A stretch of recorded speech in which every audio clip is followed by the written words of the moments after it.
The millionaire asks his 7-year-old daughter to choose a new mother among 3 wealthy candidates, but she chooses the housekeeper. Subscribe to the channel and comment where you are watching from. The afternoon sun filtered through the enormous glass windows of the mansion in the upscale neighborhood of Dallas, creating golden reflections on the Carrara marble floors that stretched throughout the main entrance. Edward Henry, at 42, walked through the hallways of his residence with firm and calculated steps, the same rhythm he maintained in his board meetings at Henry Holdings, a company that controlled an investment empire valued at over $2 billion.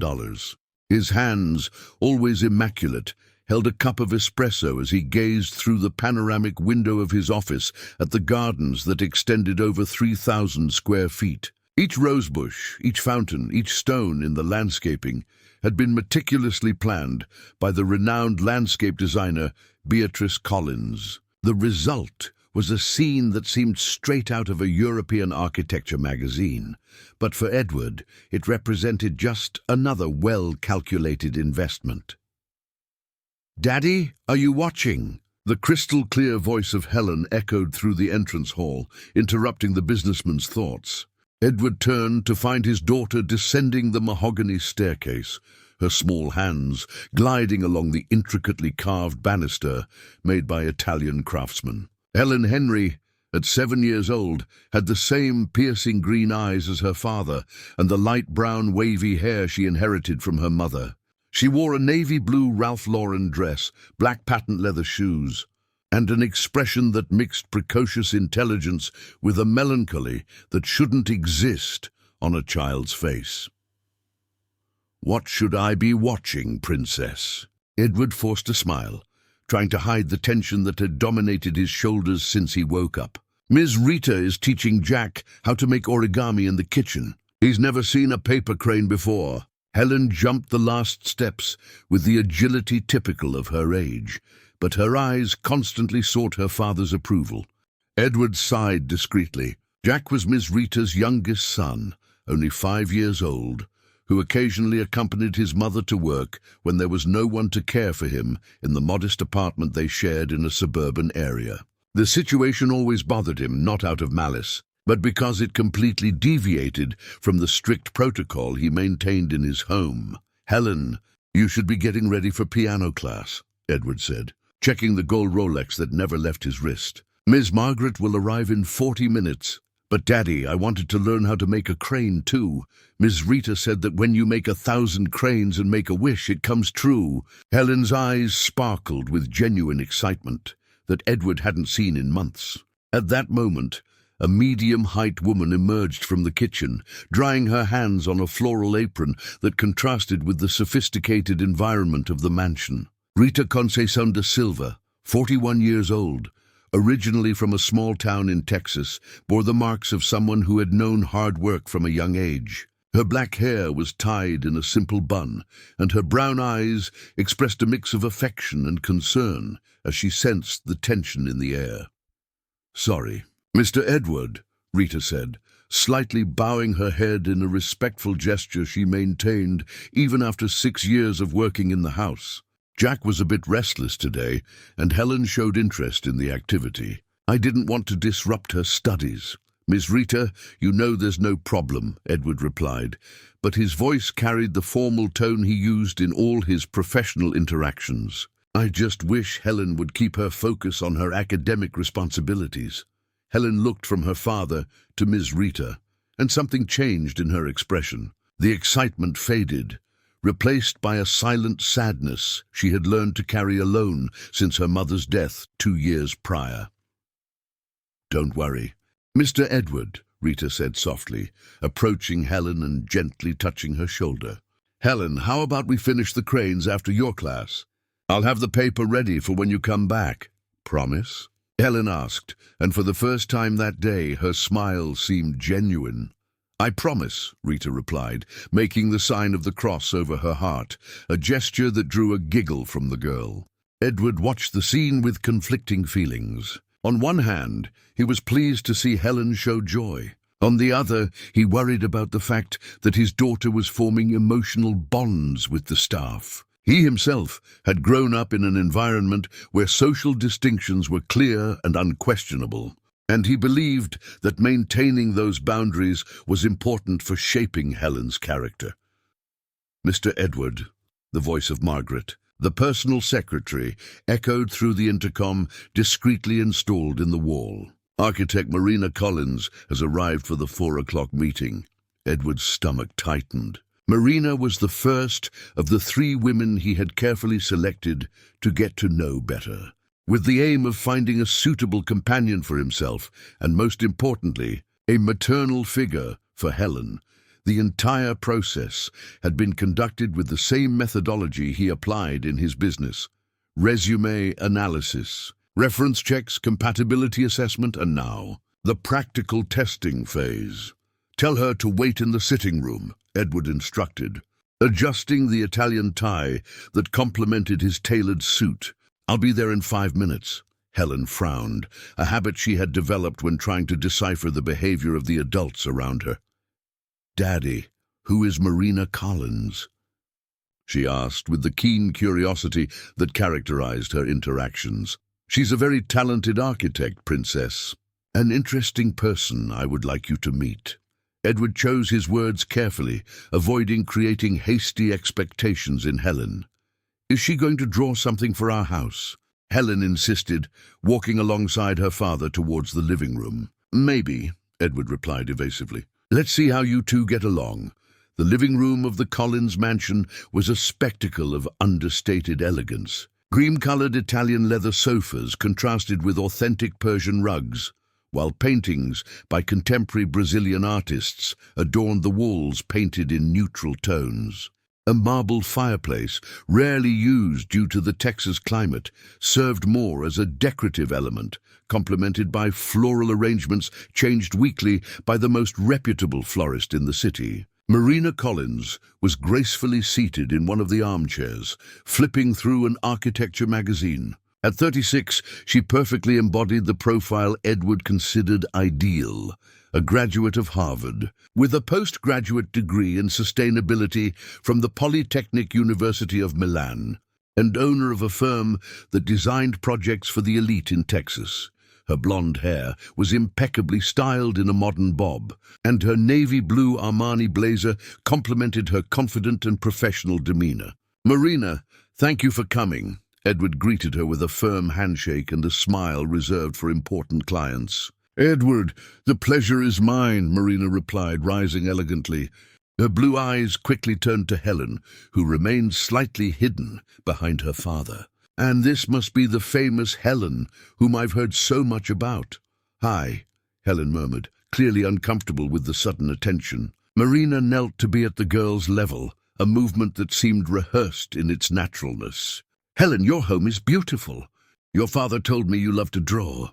"I also love to draw, but I draw houses and buildings.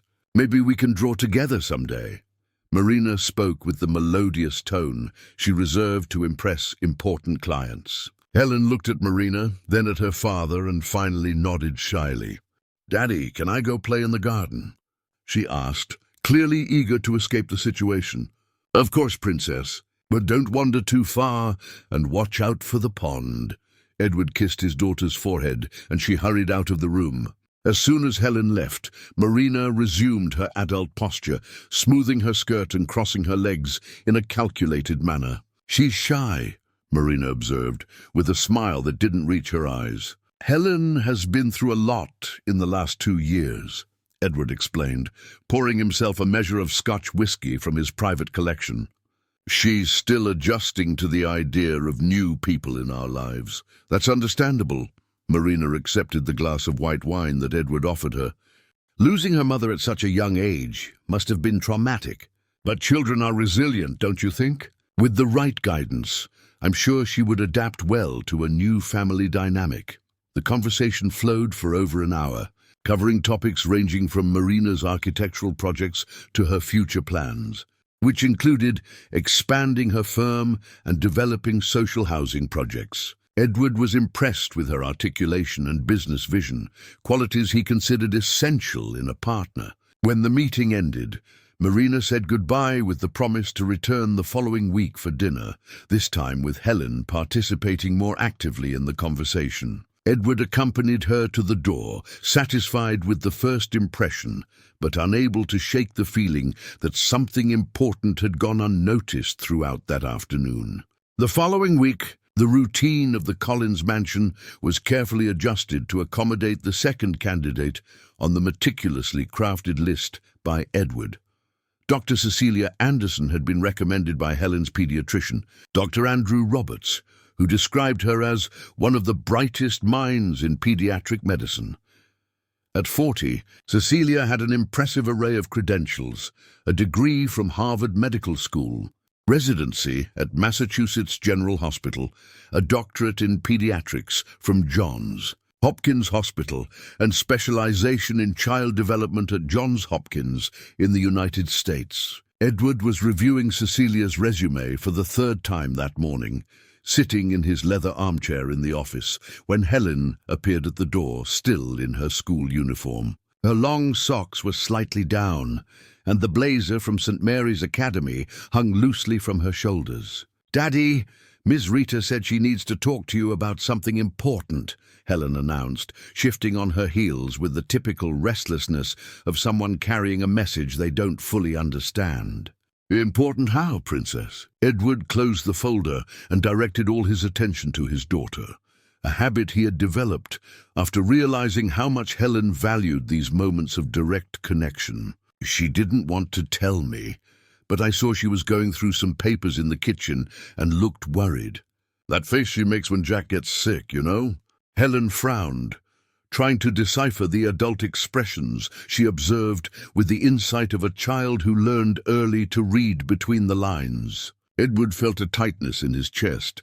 In 6 years of impeccable service, Miss Rita had never requested a private conversation. She performed her duties with quiet dedication, always arriving 15 minutes early, never absent without notice, and kept the house in perfect condition without ever interfering in the family routine. "Tell Miss Rita that we will talk after lunch," Edward instructed, turning his attention back to the documents. "And Helen, remember that tonight we will have Dr. Cecilia visiting. I want you to be presentable and polite. Another new person." Helen sighed with the fatigue of someone who had already gone through several formal introductions in recent weeks. "Dr. Cecilia is a doctor specializing in children. I'm sure you two will have a lot in common." Edward forced an encouraging smile, but noticed how Helen's shoulders slightly slumped. At 7 o'clock that night, the doorbell of the mansion echoed through the hallways with its classic melody imported from Austria. Dr. Cecilia Anderson looked impeccable at the entrance. Her brown hair was styled in an elegant bun. Designer glasses accentuated her intelligent green eyes, and a navy blue midi dress conveyed professionalism without sacrificing femininity. In her hands, she carried a leather briefcase and a carefully wrapped gift. "Edward, what a pleasure to finally see your home." Dr. Cecilia greeted him with 2 kisses on the cheek, a custom she maintained even in professional settings. "Dr. Andrew told me so many wonderful things about you." "Welcome, Cecilia. This is Helen," Edward said, placing his hand on his daughter's back, a gesture she interpreted as a silent reminder to behave appropriately. Cecilia immediately knelt to be at Helen's height, but unlike Marina, her approach carried the expertise of someone who spent her days interacting with children. "Hello, Helen.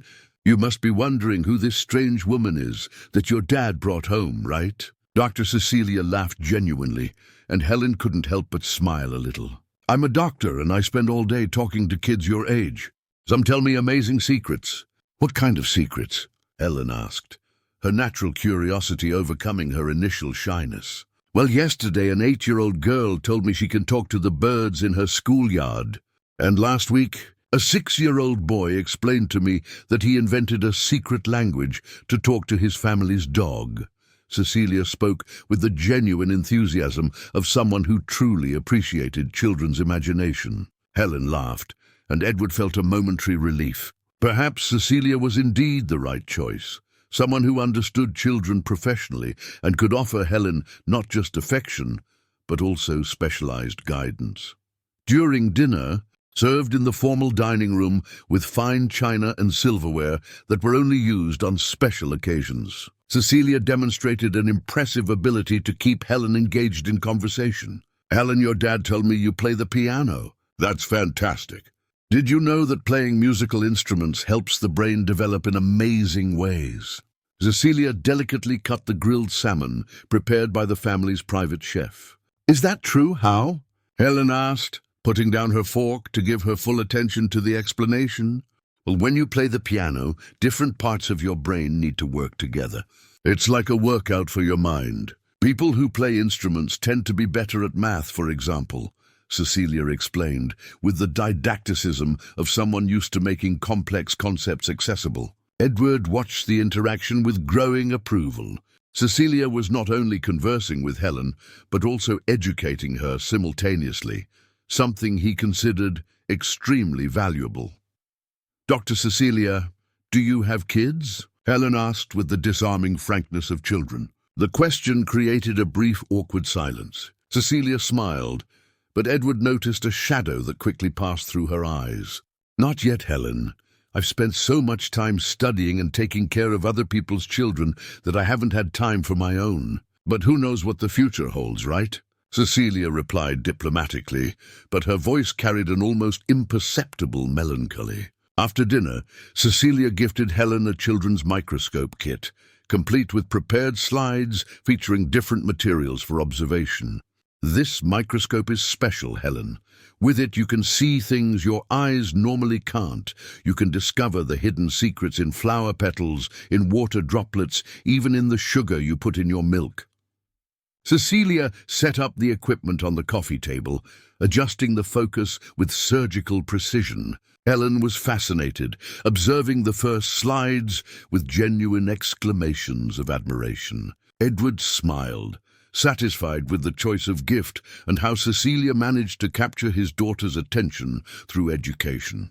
But as the night progressed, Edward began to notice nuances in Cecilia's behavior that subtly unsettled him. She analyzed every movement of Helen with a clinical eye, making observations about her posture, eating habits, and even how she held her fork. "Edward, I notice that Helen has a habit of tilting her head slightly to the right when she's focused. This could indicate a minor visual imbalance that should be investigated by an ophthalmologist," Cecilia commented, while Helen explored the microscope.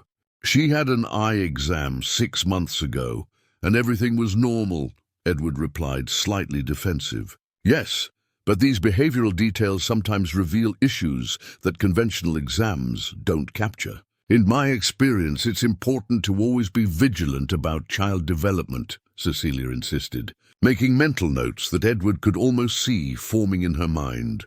When it was time for Helen to go to bed, Cecilia offered to accompany her to her room, a proposal the girl accepted with curiosity. "Dr. Cecilia, do you really think there's something wrong with me?" Helen asked as they climbed the mahogany staircase, her voice carrying a concern that a 7-year-old shouldn't have. "Of course not, dear."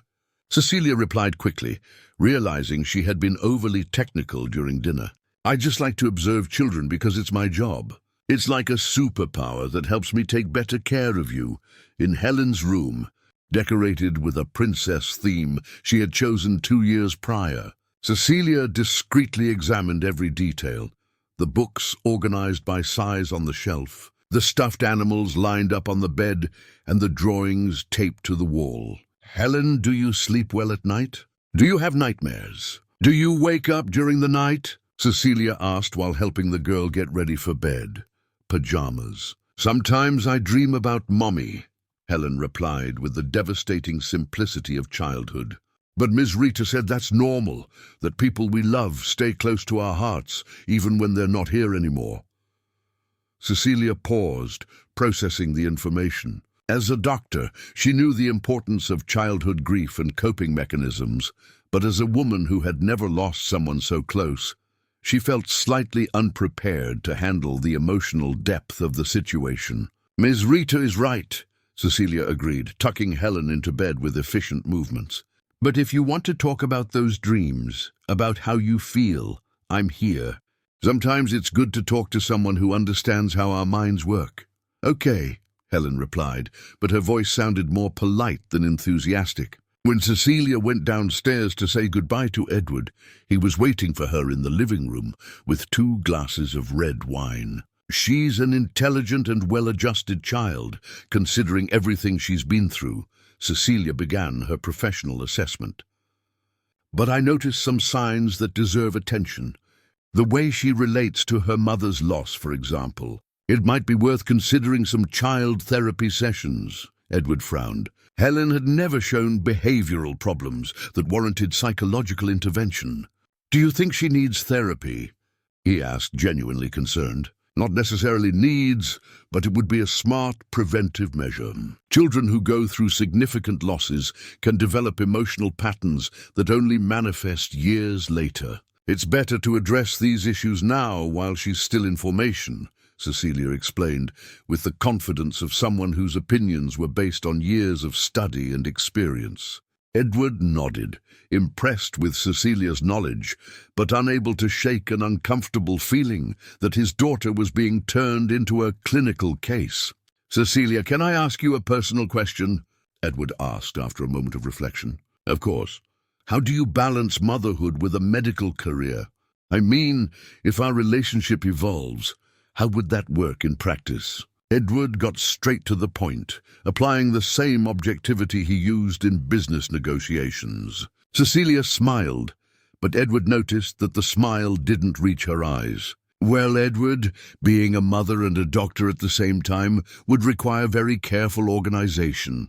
Helen would need to understand that my work is important and that sometimes I would need to be away for medical emergencies. But that could be positive for her.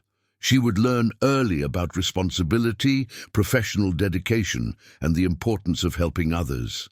Cecilia replied, as if presenting a treatment plan. Edward listened attentively, but a part of his mind was comparing this response to how Helen lit up when Miss Rita simply sat beside her to listen about her day at school. When Cecilia left, promising to return the following week for a trip to the zoo, Edward went upstairs to say goodnight to his daughter.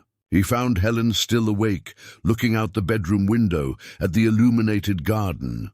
"So, Princess, what did you think of Dr. Cecilia?" Edward asked, sitting on the edge of the bed. Helen was silent for a moment, carefully choosing her words. "She's smart," Helen finally replied. "But, Daddy, why does she keep asking me questions as if I were one of her patients? I'm not sick." Helen's observation hit Edward like a punch to the stomach. His 7-year-old daughter had picked up in a few hours something he, with all his experience in analyzing people, had only started to realize by the end of the night. "She just wants to get to know you better, Helen. Doctors are used to asking questions," Edward tried to explain, but his voice sounded unconvincing even to himself. "Daddy, when Mummy took me to the doctor after the appointment, she stopped seeing me as a patient. Dr. Cecilia is still seeing me as if I were a puzzle she needs to solve," Helen said with a chilling clarity. Edward kissed his daughter's forehead and wished her good night, but he went downstairs with far more doubts than certainties about his second candidate. The 3rd week brought with it the characteristic heat of a Texas summer and the arrival of Valentina Rodriguez, the last candidate on the carefully curated list by Edward. At 34, Valentina was the owner of Petit Chic, a luxury children's clothing brand that had won over elite mothers in Texas in just 5 years in the market. A graduate of fashion design from Parsons School of Design in New York, and with an MBA in business management from Harvard Business School, she represented the type of entrepreneur Edward admired: ambitious, creative, and financially independent. On Wednesday morning, Edward finally found time for the conversation that Miss Rita had requested. He found her in the kitchen, meticulously organizing the cabinets, while Helen was at school. The worried expression that Helen had observed a few days earlier still marked the normally serene face of the Texan woman. "Miss Rita, Helen told me you wanted to talk to me about something important." Edward pulled out a chair from the breakfast table, an unusual gesture that made Rita pause her work.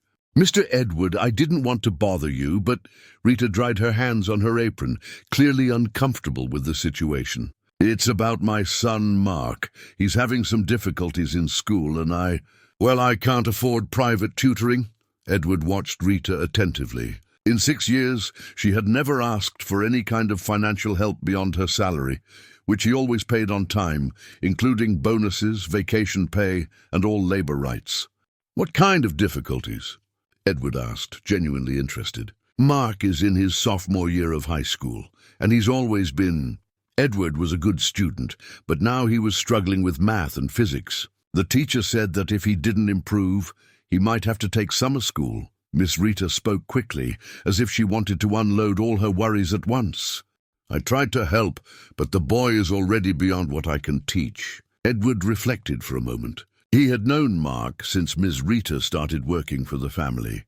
A polite boy who occasionally accompanied her during school breaks and always remained discreet, helping his mother without disrupting the household routine. Miss Rita, why didn't you come to me sooner? Edward asked, without a tone of reproach. Mr. Edward, you already do so much for us. My salary here is better than any other job I could find. You always treat me with respect, and you even let me bring Jack when I have no one to leave him with. Miss Rita lowered her eyes. I didn't want to seem like I was taking advantage. The genuine humility of Miss Rita touched Edward in a way he didn't expect. Here was a woman who worked tirelessly, cared for her son with genuine affection, and still hesitated to ask for help when she truly needed it. How much would this tutoring cost? Edward asked directly. The tutor charges $400 a month, twice a week, Miss Rita replied, clearly embarrassed by the amount. Edward almost smiled. $400 was what he spent on a single bottle of wine at the restaurants he frequented. For Miss Rita, it represented an impossible expense with her salary as a housekeeper. Consider it done, Edward said simply. I'll transfer the money to your account today. Miss Rita looked at him with an expression of disbelief mixed with gratitude. Mr. Edward, I don't know how to thank you, she began, but Edward interrupted her. No need to thank me. Mark is a good boy, and education has always been important to me. Edward stood up, indicating that the conversation was over. And Miss Rita, if there are other needs, come to me. It's not a favor. It's an investment. Satisfied employees work better. Later that day, while Edward was reviewing financial reports in his office, Helen burst through the door with an excitement he hadn't seen in weeks. Daddy, Miss Rita told me that you're going to help Mark with school. Helen was practically bouncing with joy. I told her that my dad is the best in the world. Edward was surprised by Helen's genuine happiness for something that didn't directly benefit her. His daughter had developed impressive empathy for a 7-year-old. It was just the right thing to do, Princess, Edward replied, but inside he felt a strange satisfaction with his daughter's approval. Can I help Mark too? I'm good at elementary math, Helen offered enthusiastically. I think Mark is a bit beyond your level, Helen, Edward chuckled softly. But I'm sure he'll be happy to know that you care.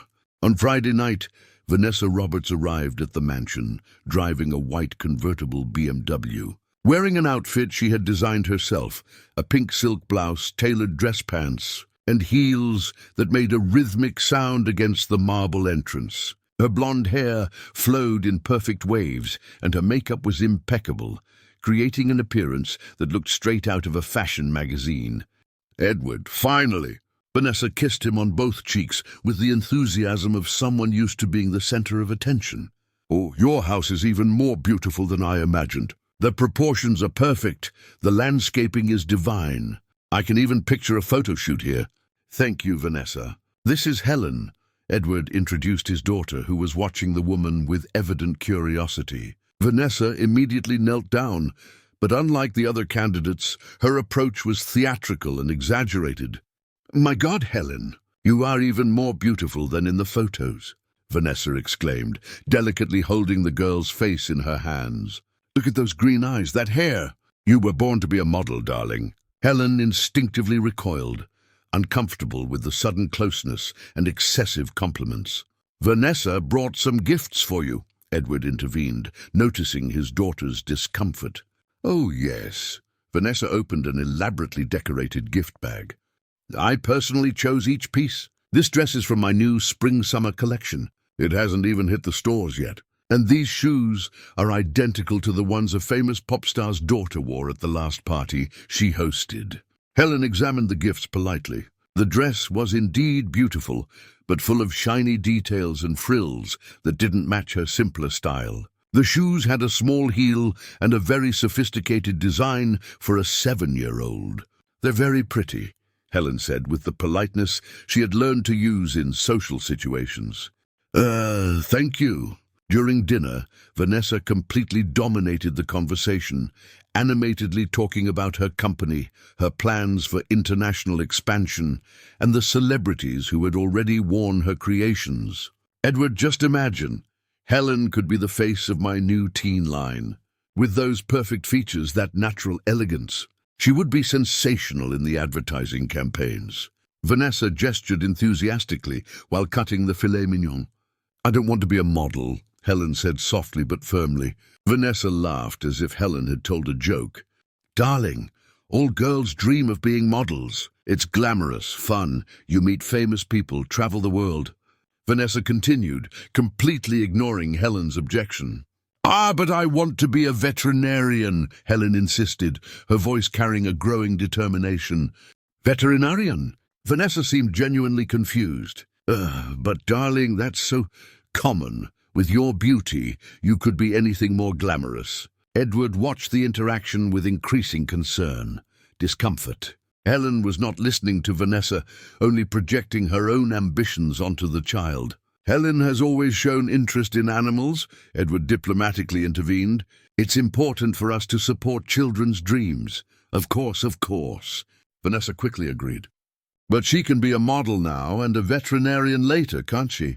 The children's fashion world is booming, Edward. Helen could make a lot of money, save for college. I don't need to make money, Helen said with the disarming frankness of children. Daddy already has plenty. The comment created an awkward silence. Vanessa nervously laughed, clearly out of her element dealing with child logic. After dinner, Vanessa suggested an improvised fashion show in the living room. She had brought several pieces from her collection and insisted that Helen try each one. Come on, Helen.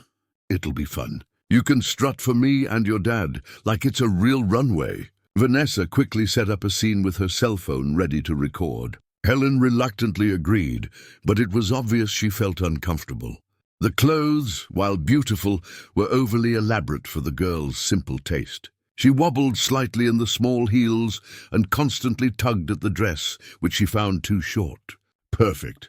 Absolutely perfect. Vanessa clapped and recorded every move. Helen, you have a natural talent. Look how the camera loves you. Edward watched his daughter and clearly noticed she was forcing herself to please, something that deeply troubled him. Helen was naturally graceful, but in that moment she seemed like a doll being manipulated. I think that's enough for today, Edward gently interrupted when he noticed Helen was visibly tired. Oh, but Edward, I was thinking of posting some photos on the brand's Instagram, with proper permission, of course. Helen would be sensational for the company's image. Vanessa continued enthusiastically, seemingly oblivious to the discomfort of the situation. I do not authorize photos of Helen on social media, Edward said firmly. Vanessa appeared genuinely shocked. But Edward, think of the opportunity. Helen would be a pint-sized ambassador for the brand, gaining visibility, opening doors, she argued as if making a business proposal. The answer is no, Edward repeated, his voice carrying the final tone he used in corporate meetings when a decision was made. As Helen went upstairs to change, Vanessa tried one last approach. Edward, I know you're being protective. It's natural. But think of the financial potential. Helen could have her own clothing line by the time she's 10. She'd be a little entrepreneur. Vanessa spoke quickly as if time were running out. Vanessa, Helen is 7. She should be playing, studying, being a child. Not building a career, Edward replied with a patience that was clearly wearing thin. But Edward, kids today are much more mature. They understand the business world. They want to participate, Vanessa insisted. Helen wants to be a veterinarian and play in the garden. That should be enough, Edward said with finality. When Helen came down wearing her normal clothes again, a pair of jeans and a simple t-shirt, she looked visibly relieved. Vanessa tried to maintain her enthusiasm, but it was obvious the evening hadn't gone as planned. "Well, Helen, I hope you like the clothes. I'll leave them here for you to wear whenever you want to feel extra special," Vanessa said with a forced smile. "Thank you," Helen replied politely, but her relief at seeing Vanessa leave was palpable.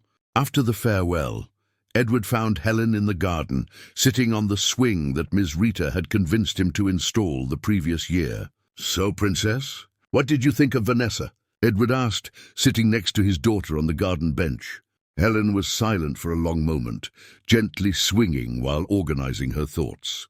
"Daddy, why did she want so much to turn me into someone else?" Helen finally asked. "The clothes were pretty, but I felt strange, like I wasn't me anymore." Helen's question hit Edward with devastating clarity. Vanessa was not interested in getting to know his daughter. She was interested in molding her according to her own business ambitions. "Sometimes people have such big dreams that they forget to ask what others really want," Edward replied, surprising himself with his own wisdom. "Daddy, can I ask a question?" Helen stopped swinging and looked directly at her father. "Always, Princess. Why are all these women visiting our house? Do they want to be my friends?" Helen asked, with the devastating innocence of a child who has not yet fully grasped the intentions of the adults around her. Edward felt a lump in his throat. How to explain to a 7-year-old that he was essentially interviewing candidates to replace her mother? "They are interesting people that I wanted you to meet," Edward replied evasively. Helen nodded, but her intelligent gaze indicated that she suspected there was more to the story than her father was revealing. That night, after putting Helen to bed, Edward sat in his office with a glass of whiskey and the folder containing the profiles of the 3 candidates. Marina, Cecilia, and Vanessa, all exceptional women in their fields, all with qualities that theoretically made them ideal wives and stepmothers. But as he reviewed his notes on each meeting, Edward began to notice a disturbing pattern. All 3 were more interested in how Helen could fit into their lives and ambitions than in genuinely getting to know and love his daughter for who she was. The businessman, who had always relied on objective analyses and measurable criteria, began to question whether he was applying the correct methodology for a decision that perhaps should be guided more by the heart than by reason. The month of January brought with it torrential rains. It was summer topics in Dallas, and with them a series of events that would forever change Edward's perspective on what truly mattered in his life. It was a Thursday night when dark clouds began to form over the city, promising one of the most intense storms of the season. Helen had spent the day restless, complaining of a headache and showing little appetite during lunch. Miss Rita, with her maternal intuition honed by years of caring for children, watched the girl with growing concern. "Mr. Edward, Helen isn't feeling well today," Miss Rita commented when he arrived home from the office around 7 in the evening. "She barely touched her food, and this afternoon she complained of a headache." Edward found Helen lying on the couch in the living room, distractedly watching a cartoon. Upon touching her, he immediately noticed that her skin was warm. "Princess, how are you feeling?" Edward sat down next to his daughter, running his hand over her forehead with the paternal worry that always overwhelmed him when Helen was unwell. "I have a headache, Daddy, and I'm a little dizzy," Helen replied in a voice weaker than usual, snuggling against her father's chest. Edward grabbed the digital thermometer he always kept handy in the kitchen medicine cabinet. 38.5 degrees. It wasn't a concerning fever, but it certainly indicated that Helen was developing some infection. "Miss Rita, could you prepare some chamomile tea for Helen?" Edward asked, picking up his phone to call Dr. Andrew, the family pediatrician. "Of course, Mr. Edward. I'll make it with honey and a little lemon. Just the way she likes it," Miss Rita replied. Heading immediately to the kitchen, Dr. Andrew's phone rang several times before going to voicemail. Edward tried again, but got the same result. He then remembered that the doctor had mentioned being away at a conference in Washington, D.C. that week. The rain began to fall with increasing force, pounding against the large windows of the mansion with a hypnotic rhythm. The first thunder rumbled in the distance, announcing the approaching storm. "Daddy, can I sleep in your room tonight?" Helen asked, her voice carrying a vulnerability that always melted Edward's heart. "Of course, Princess. Let's go upstairs, and you can rest in my bed while I work a little." Edward carried Helen in his arms, noticing that she felt lighter than usual. By 10 o'clock, Helen's fever had risen to 39 degrees. Edward administered the antipyretic prescribed by the pediatrician, but his concern grew as the outside temperature dropped and the storm intensified. The winds howled through the gardens, and the rain was now falling almost horizontally against the windows. It was when the first lightning struck somewhere nearby, making the entire mansion tremble, that the electricity completely failed. "Daddy!" Helen screamed in the dark, clearly frightened by the sudden darkness and the deafening roar of thunder. "I'm here, Princess, I'm here." Edward fumbled in the dark until he found his daughter, pulling her close. "It's just a storm. It will pass soon." But as the minutes dragged on, it became clear that the power outage would not be temporary. Edward used his phone's flashlight to navigate until he found the emergency candles he kept in the office. The house's automatic generator should have kicked in, but apparently it had failed as well. Helen was visibly worsening. Her fever persisted even after the antipyretic, and she began to complain of nausea. Edward tried again to call Dr. Andrew, but now he couldn't even complete the call. The cell towers in the area had apparently also been affected by the storm. "Mr. Edward!" Ms. Rita's voice echoed through the halls. "Are you okay? How is Helen?" Edward felt immense relief upon realizing that Ms. Rita had stayed in the house. Normally, she would leave around 8 in the evening, but the storm had made any public transport impossible. "Ms. Rita, I'm so glad you're here. Helen has a high fever, and I can't contact the pediatrician," Edward explained as Ms. Rita entered the room, carrying a flashlight and a tray of supplies. Ms. Rita immediately approached Helen, touching her forehead and neck with the experience of someone who had raised 2 children, practically alone. "The fever is indeed high," Ms. Rita murmured, worried. "But I've been through this with Mark and Jack. I'll make some warm compresses. It helps to gradually lower the temperature." Edward watched Ms. Rita work with a silent efficiency that impressed him. She prepared damp compresses, adjusted Helen's pillows to improve her breathing, and began to gently massage the girls. Veet, a trick that, according to her, always worked with her own children. Ms. Rita learned this from her grandmother, who was a midwife in the countryside, Ms. Rita explained as she worked. "When there was no doctor around, we had to know how to manage." The storm continued to rage outside. Through the windows, Edward could see trees bending in the wind, and occasionally heard the sound of branches breaking in the garden. The outside world had become hostile and inaccessible, leaving them completely isolated. Around midnight, Helen began to vomit. Edward panicked, but Ms. Rita remained completely calm. "It's normal when the fever is high," Ms. Rita explained, gently wiping Helen's mouth with a damp towel. "Her little body is fighting the infection. I'll make a very weak lemon balm tea, just to hydrate her little by little." "Shouldn't we take her to the hospital?" Edward asked, his voice laden with paternal anxiety. "With this storm, Mr. Edward, the streets must be flooded. There's no power anywhere. And look, I've already raised 2 boys. Helen was going through fevers like this. If she didn't improve by morning, then we would think about the hospital," Ms. Rita replied, with a practical wisdom that reassured Edward more than any medical degree could. Throughout the night, Ms. Rita stayed by Helen's side.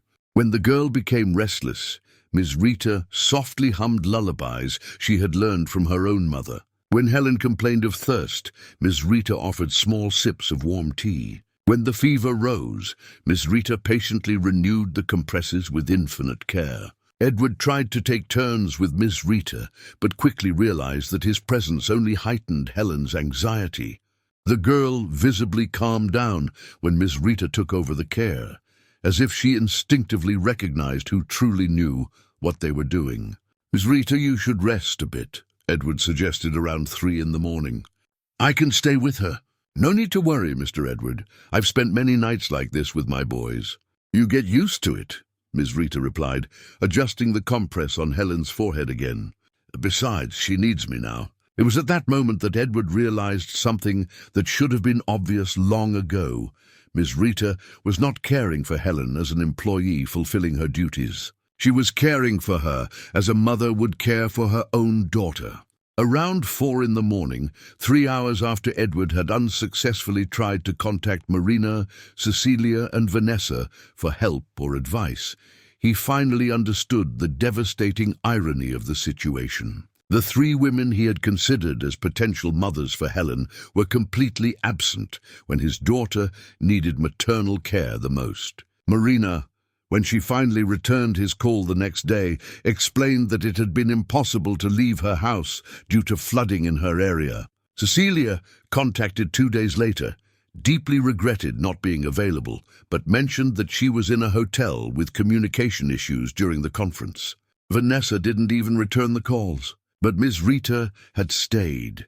Miss Rita had remained in the house during the storm, caring for Helen with tireless dedication, demonstrating a maternal competence that no degree in the world could teach. When dawn finally arrived, bringing with it a timid sun through the dispersing clouds, Helen's fever had broken. She woke up asking for water and complaining of hunger, unmistakable signs that she had overcome the crisis.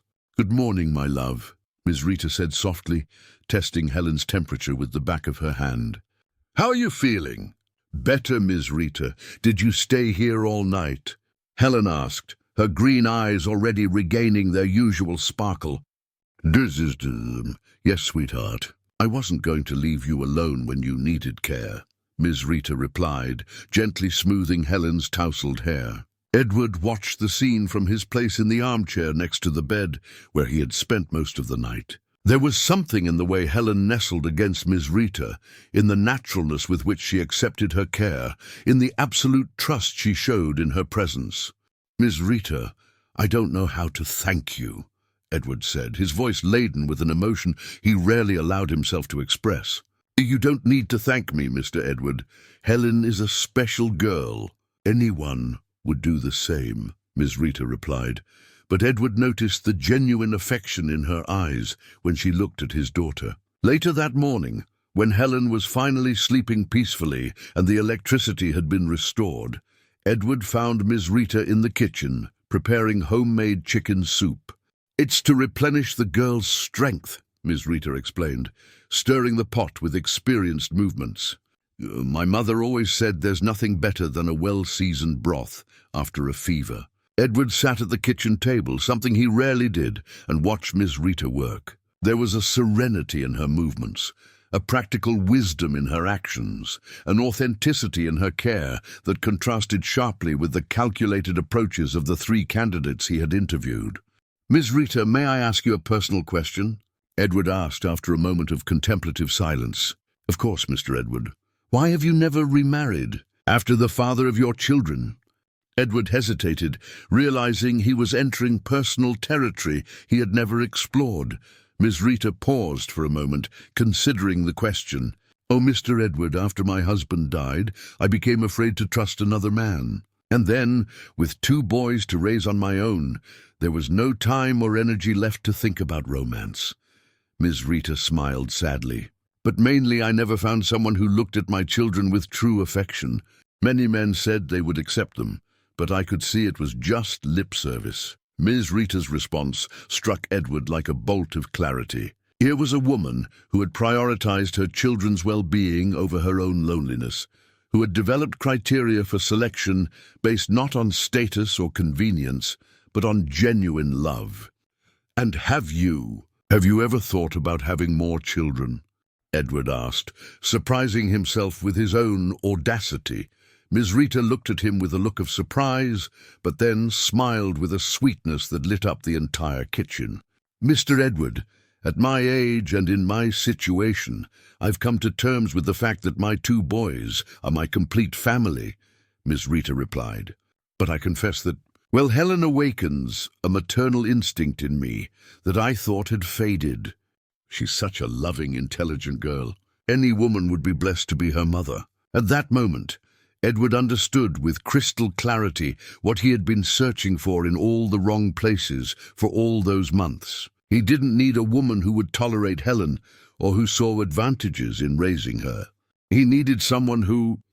Edward Henry had unconditionally loved her, instinctively protected her, and prioritized her well-being above all else. And that person had been in his home for 6 years, quietly caring for his daughter, offering her the maternal love she so desperately needed, never asking for anything in return other than the right to continue doing what she did naturally, love and protect a child who had become the center of her emotional world. The storm had passed, but it had left behind a revelation that would change everything. The days that followed the storm brought a subtle yet noticeable change in the dynamics of the Henry mansion. Edward found himself observing Miss Rita and Helen with renewed attention, noticing details that had previously gone unnoticed in his busy routine of meetings and business trips. It was a Monday morning when Edward, instead of heading straight to the office, decided to have breakfast at home. He found Helen and Miss Rita in the kitchen, engaged in an activity that made him stop at the doorway to watch. "Come on, Helen. Now you mix it very slowly, always in the same direction," Miss Rita patiently instructed, her hands covering Helen's small hands as they stirred a dough in a large bowl. "Like this, Miss Rita? Is it right?" Helen asked with absolute concentration, her tongue slightly sticking out in an effortful gesture. "Perfect, my love. Now the dough is just right for making breakfast tacos." Miss Rita smiled, wiping a smudge of flour from Helen's nose with a natural maternal affection. Edward watched as Helen lit up with Miss Rita's praise, her eyes shining with pride at the simple accomplishment of preparing dough correctly. There was a genuine joy in that moment that starkly contrasted with the forced interactions he had witnessed during the visits of the 3 candidates. "Good morning. Girls," Edward announced his presence, walking towards the breakfast table. "Daddy, look, I'm learning to make Texas-style breakfast tacos with Miss Rita." Helen ran to him, leaving a trail of flour on the immaculate marble floor. "It's much tastier than the French crepes from the chef." Edward smiled, noticing how Miss Rita discreetly began cleaning up the scattered flour, showing no irritation at the mess Helen had made. "I hope there are some left for me to try," Edward said, sitting at the table where Miss Rita had already placed his espresso and the perfectly folded morning newspaper. "Miss Rita said she will teach different recipes every day of the week." Helen continued enthusiastically. "Today is tacos, tomorrow will be sweet cornbread, and on Saturday she will teach me how to make cornbread cake just like her grandmother's." Edward looked at Miss Rita, who blushed slightly at the attention. "I hope I'm not interrupting your other tasks." "Miss Rita," Edward said, but his tone was more curious than concerned. "Not at all. Mr. Edward, the girl has a great curiosity for learning new things, and cooking is an important skill for anyone," Miss Rita replied, expertly flipping the first taco in the pan. "Daddy, did you know that Miss Rita knows a lot of stories about plants? She told me that in the South there's a plant we can use to make soap." Helen had returned to the counter, continuing to watch Miss Rita cook with absolute fascination. Edward took out his phone and cancelled his first meeting of the day. Something told him that this morning would be more important than any business he could handle at the office. 40 minutes later, Edward tasted the first taco of his life. The simple yet authentic flavor, combined with the evident pride on Helen's face, created an experience that none of the 5-star restaurants he frequented had ever provided. "It's delicious, Princess," Edward sincerely praised. "You have a talent for cooking. It's Ms. Rita who is a good teacher," Helen replied, looking at Ms. Rita with evident adoration. "She explains everything patiently and never gets mad when I make mistakes."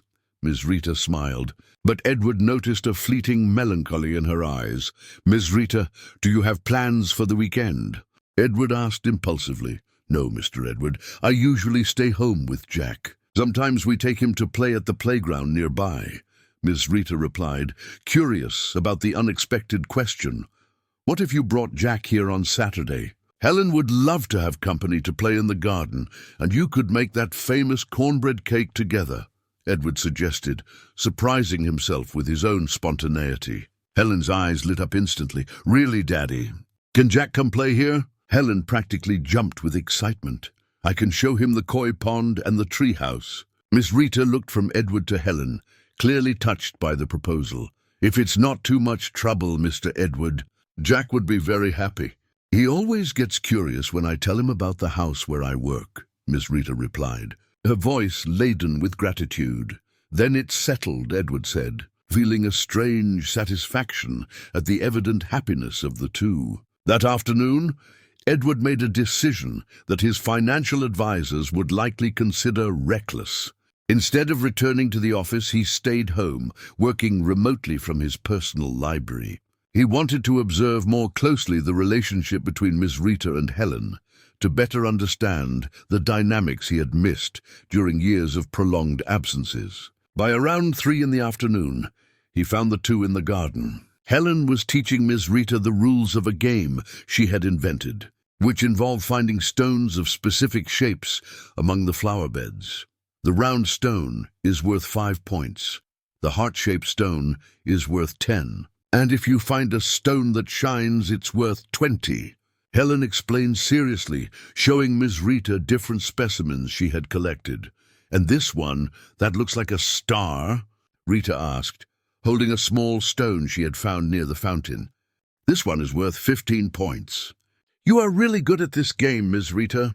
Helen applauded, genuinely impressed. Edward watched as Rita fully engaged in the game, taking her time, not checking the clock, showing no rush to return to her household tasks. For her, that moment with Helen was clearly a priority, not an obligation. "Dad, come play with us!" Helen shouted when she saw him watching from the porch. Edward walked down to the garden, feeling slightly out of his element. It had been years since he had truly played with Helen, always justifying his absence with work pressure. "What are the rules again?" Edward asked, kneeling on the grass next to the two. Helen patiently repeated the rules, while Rita discreetly pointed to stones that Edward could easily find. During the next hour, Edward experienced a lightness he had forgotten existed. The stones, the garden, Helen's laughter all felt more vibrant, more real than boardroom meetings. "Miss Rita won," Helen announced at the end of the game. She found 2 heart-shaped stones and a shiny one. "Oh, but you both helped me a lot," Rita replied modestly. Teamwork always works better. Edward observed how Rita naturally included Helen and himself in the victory, turning a simple competition into a lesson about collaboration. That night, after Helen went to bed, Edward found Rita organizing the kitchen for the next day. "Miss Rita, can I talk to you for a few minutes?" Edward asked, his voice carrying a seriousness that made Rita immediately stop what she was doing. "Of course, Mr. Edward, is something wrong?" Rita asked, concern evident on her face. "On the contrary. I want to talk about—" about Helen, about us." Edward hesitated, realizing he was about to enter completely uncharted territory. Rita sat down at the kitchen table, her hands nervously smoothing her apron. "Miss Rita, in recent months I've been observing you with Helen, the way you care for her, how you understand her, how you love her." Edward chose his words carefully. "I've realized something that should have been obvious a long time ago." Rita looked at him with a mix of confusion and anxiety. "Helen doesn't need a new mother because she already has one." "You," Edward said simply. The silence that followed was filled only by the sound of the kitchen clock and Rita's slightly quickened breathing. "Mr. Edward, I don't understand," Rita murmured, her hands trembling slightly. "Miss Rita, I know this may sound absurd considering our social differences, our situation, but I would like to know if you would consider, if there would be a possibility of—" Edward stammered, discovering that all his business eloquence had abandoned him. "Are you trying to say—" Rita asked, her eyes wide with disbelief. "I'm asking if you would like to officially become part of this family. As my wife and Helen's mother," Edward said all at once, feeling as if he had jumped off a cliff. Rita stood completely still for several seconds. Then her hands rose to cover her face, and Edward realized she was crying. "Ms. Rita, please don't cry. If the idea offends you," Edward began, panicking. "Offend?" Rita uncovered her face, revealing tears glistening in her eyes.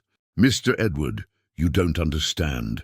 I've loved this girl as if she were my own daughter for years. I wake up thinking about her. I go to sleep worrying about her. When she is sad, my heart aches. When she smiles, I feel complete." Edward felt a deep emotion rising in his chest. "But, Mr. Edward, we are from different worlds.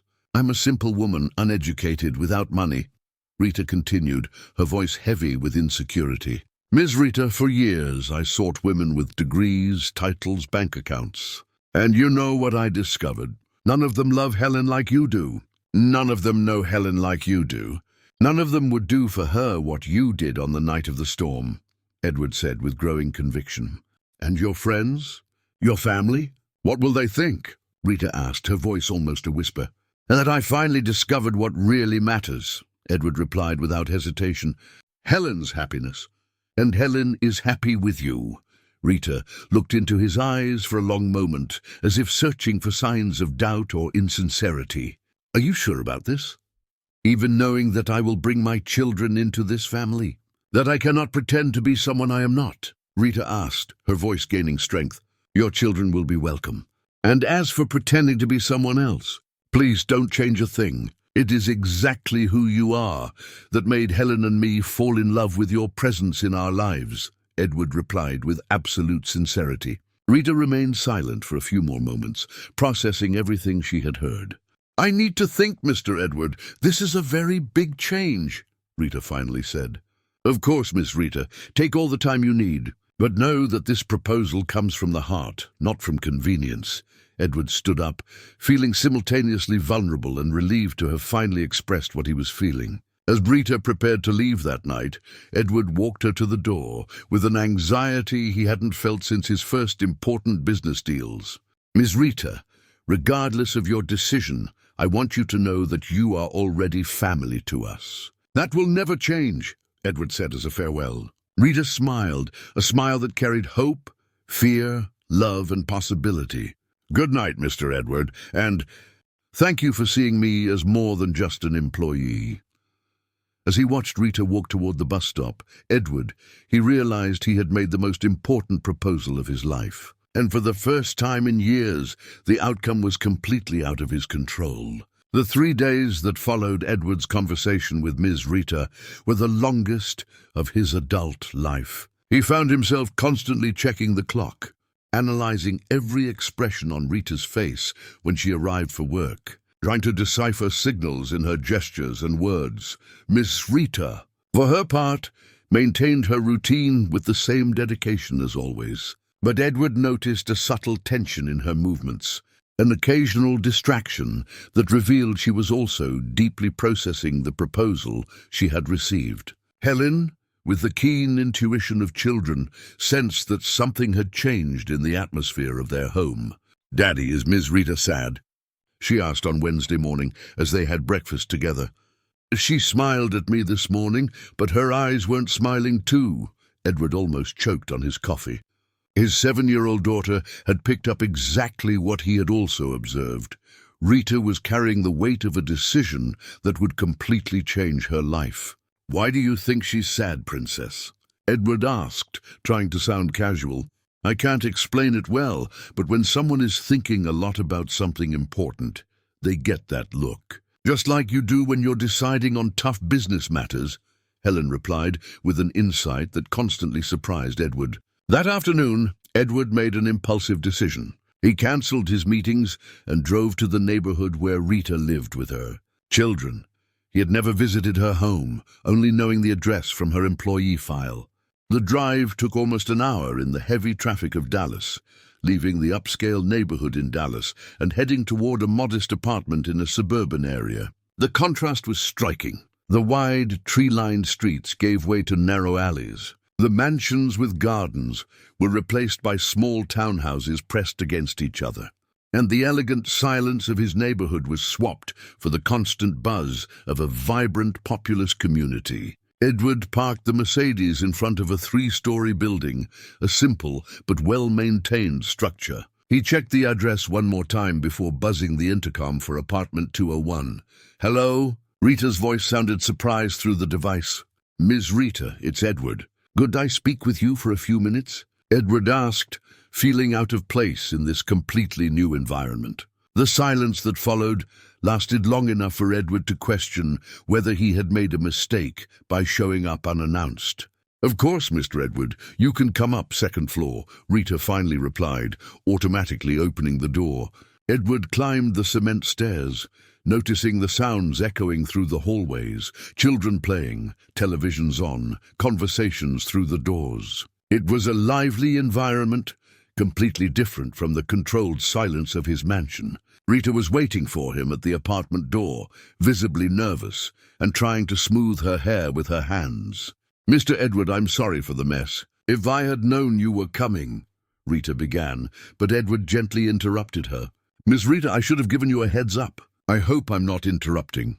Edward entered the small 2-bedroom apartment with an open living room and kitchen. It was modest but impeccably clean and organized. "Mark, Jack, come say hello to Mr. Edward," Rita called the children, who appeared from the room where they had been doing homework. Mark, at 17, was a tall and slender young man with the same kind eyes as his mother. He greeted Edward with a firm and respectful handshake. "Good afternoon, Mr. Edward. Thank you very much for the help with the tutoring. My math grades have already improved a lot," Mark said with evident sincerity. Jack, 5 years old, shyly hid behind his mother, but waved at Edward with a timid smile. "Helen always talks about you," Jack murmured softly. "She said you have a house with a real lake." Edward smiled, touched by how naturally Rita's children welcomed him into their home. "And you are always welcome to come see that lake," Edward replied, kneeling to be at Jack's height. "Helen would love to show you the koi." Rita served coffee in simple cups, but Edward noticed it was the same imported kind she brewed at her home, a touch of care that moved him. "Boys, how about you go play in the room while I talk with Mr. Edward?" Rita suggested, and the two obeyed without question. When they were alone, Edward looked around the apartment. On the walls were photographs of the children at different ages, Mark's school diplomas and Jack's drawings stuck to the refrigerator. It was a home built with love, even with limited resources. "Miss Rita, I came here because I realized my proposal put you in a difficult situation, and I want you to know that regardless of your decision, it won't change our professional or personal relationship," Edward began. Rita nodded, but Edward sensed there was something more she wanted to say. "Mr. Edward, I've been thinking a lot about what you proposed, and the truth is, well, it's scary," Rita admitted, her hands wrapping around the coffee cup as if seeking warmth. "Scary how?" Edward asked gently. "You live in a world I don't know. Important meetings, elegant dinners, people with a lot of education and money. And I'm just a simple woman who learned to raise children on my own, who has never left the United States, who barely finished high school." Rita spoke quickly, as if she wanted to unload all her insecurities at once. Edward listened in silence, allowing her to fully express her concerns. "Miss Rita, can I tell you something about my world?" Edward asked when she finished. He nodded. "My world is filled with people who have degrees but don't know how to truly love. People with a lot of money who never learn generosity. People with important titles who can't spare 5 minutes of real attention for a child." Edward paused, carefully choosing his words. "For years, I thought those things were important. But do you know what I learned watching you with Helen?" Ms. Rita nodded, waiting. "I learned that the only education that truly matters is that of the heart. And in that area, you have a PhD that no university in the world could offer," Edward said with absolute conviction. Tears began to form in Ms. Rita's eyes. "But what about your friends? Your family? People will talk," Ms. Rita murmured. "Let them talk. The people who really matter will understand that I chose my daughter's happiness over social expectations. And those who don't understand, well, maybe they aren't that important in my life." Edward replied, with a firmness that surprised even himself. Miss Rita fell silent for a long moment, processing everything she had heard. "Mr. Edward, what if I can't do it? What if I don't know how to behave in that world? What if I embarrass you?" Miss Rita asked, her voice heavy with vulnerability. Edward stood up and approached Miss Rita, kneeling beside her chair. "Miss Rita, look at me," Edward gently requested. When she raised her eyes, he continued, "For 6 years, you've taken care of my home, my daughter and me, even when I didn't realize it. You did it with dignity, competence and love. If that's not enough for any social environment, then the problem lies in the environment, not with you." At that moment, Jack appeared in the room, running to his mother. "Mum, when is Mr. Edward going to take us to see the koi pond?" Jack asked with the typical impatience of his age. Miss Rita looked at her son, then at Edward, and something changed in her expression. "Jack, why don't you ask him directly?" Miss Rita suggested with a smile that Edward hadn't seen in days. Jack turned to Edward with eyes shining with expectation. "Mr. Edward, can I come to your house to see the fish? Mom said there's a tree house too," Jack asked with contagious enthusiasm. Edward looked at Miss Rita, who nodded almost imperceptibly. "How about Saturday, Jack? You, your brother, and your mom can spend the day with us." "Helen is very excited to show you the garden," Edward replied, feeling a growing joy. "Really?" Jack shouted, running back to his room to tell Mark. Miss Rita and Edward were alone again, but the atmosphere had completely changed. "Miss Rita, does this mean that—" Edward asked, hardly daring to hope. Miss Rita took a deep breath, as if preparing to leap off a cliff. "It means I accept, Mr. Edward. I accept trying to build a family with you and Helen," Miss Rita said, her voice gaining strength with each word. "But with one condition." "Any condition," Edward replied immediately. "That you stop calling me Miss Rita and ma'am. If we're going to be a family, we need to start from the same place," Miss Rita said with a smile that lit up the entire apartment. Edward felt a deep emotion rising in his chest. He stood up and extended his hand to Miss Rita. "Nice to meet you, Rita. I'm Edward, and I'm very happy to meet you," Edward said, shaking her hand formally but with eyes shining with joy. Rita laughed, a genuine and musical laugh that Edward realized he wanted to hear for the rest of his life. "Nice to meet you, Edward. I think this is going to be an interesting adventure," Rita replied, shaking his hand firmly. When Edward left the apartment an hour later, he carried with him not only the answer he had hoped for, but also a deeper understanding of the extraordinary woman he had chosen to share his life with. Rita was not just someone who had accepted his proposal.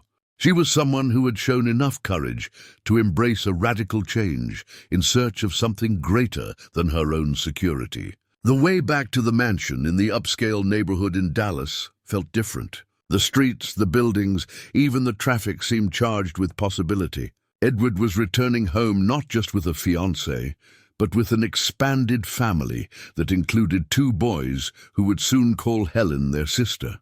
When he arrived home, he found Helen in the garden, picking flowers for an arrangement she was making. "Dad, you took so long today." Helen ran up to him, her hands dirty from the soil, but her smile radiant. "Princess, I need to tell you something very important," Edward said, kneeling to be at his daughter's height. "Is it about Miss Rita?" Helen asked with the uncanny intuition she always displayed. "How did you know?" Edward asked, surprised. "Because you have that smile you get when you solve a very difficult work problem. And lately, you've only been worried about problems concerning Miss Rita," Helen explained with irrefutable logic. Edward laughed, hugging his daughter. "You're right, Princess. And I have a very important question to ask you. How would you feel if Rita officially became part of our family?" "As your new mom?" Edward asked, holding his breath as he awaited her response. Helen was silent for a moment, processing the information with the seriousness she applied to all important questions. "Is she going to live here with us?" Helen asked. "Yes. And will Mark and Jack come too?" Helen continued. "Yes. And will she take care of me when I'm sick?" Helen asked. "Always?" Helen smiled, a smile that grew until it lit up her entire face. "So I think it would be perfect, Dad. Rita already takes care of me like a mother." Now it would just be official, Helen said, hugging her father tightly. When can I tell her that I also want her to be my mom? Edward felt his eyes fill with tears. His daughter had expressed in a few words exactly what he had taken months to understand. On Saturday, when she comes with the boys. How about we plan a special surprise for her? Edward suggested. What kind of surprise? Helen asked, her eyes shining with excitement. How about we brainstorm together? Edward replied, realizing he was about to embark on the most important adventure of his life. And for the first time in years, he was doing it not alone, but with his daughter by his side, planning how to properly welcome the woman who had brought true love back into their lives. Saturday dawned with the characteristic blue sky of summer days in Texas, without a single cloud to interfere with the plans that Edward and Helen had laid out all week. The Montero mansion had been transformed for the occasion. Discreet balloons adorned the garden, a picnic table had been set up near the koi pond, and Helen had insisted on making welcome signs with her own hands. "Dad, do you think Jack will like the treehouse?" Helen asked for the 5th time that morning, climbing up and down the wooden structure that had been built in the century-old oak tree in the garden 2 years prior. "I'm sure he'll love it, Princess." "Now come down before you hurt yourself and spoil the surprise," Edward replied, checking his watch for the 10th time in 15 minutes.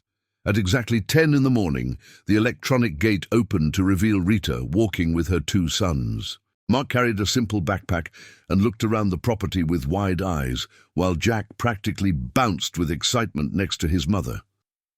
Rita wore her best dress, navy blue with small white flowers, and carried a brown paper bag. "Good morning," Helen shouted, running toward the trio before they even reached the front door. "Good morning, my love," Rita replied, hugging Helen with her usual warmth, but Edward noticed a subtle nervousness in her movements. "Rita, it's great to have you here," Edward greeted, deliberately using her name without formality. "Mark, Jack, welcome." Jack hid behind his mother for just a few seconds before curiosity overcame his shyness. "Where are the goldfish?" he asked, his eyes shining with anticipation. "Come on, I'll show you." Helen took Jack's hand, pulling him toward the garden. "And there are turtles, and a bird that swears." "Helen," Edward called, laughing. "The parrot only swears when it's nervous." Mark followed the group with a shy smile, clearly impressed by the grandeur of the property but trying not to show it. "Mom, look at the size of this house," Jack exclaimed, suddenly stopping to admire the mansion's facade. "It's bigger than our whole building."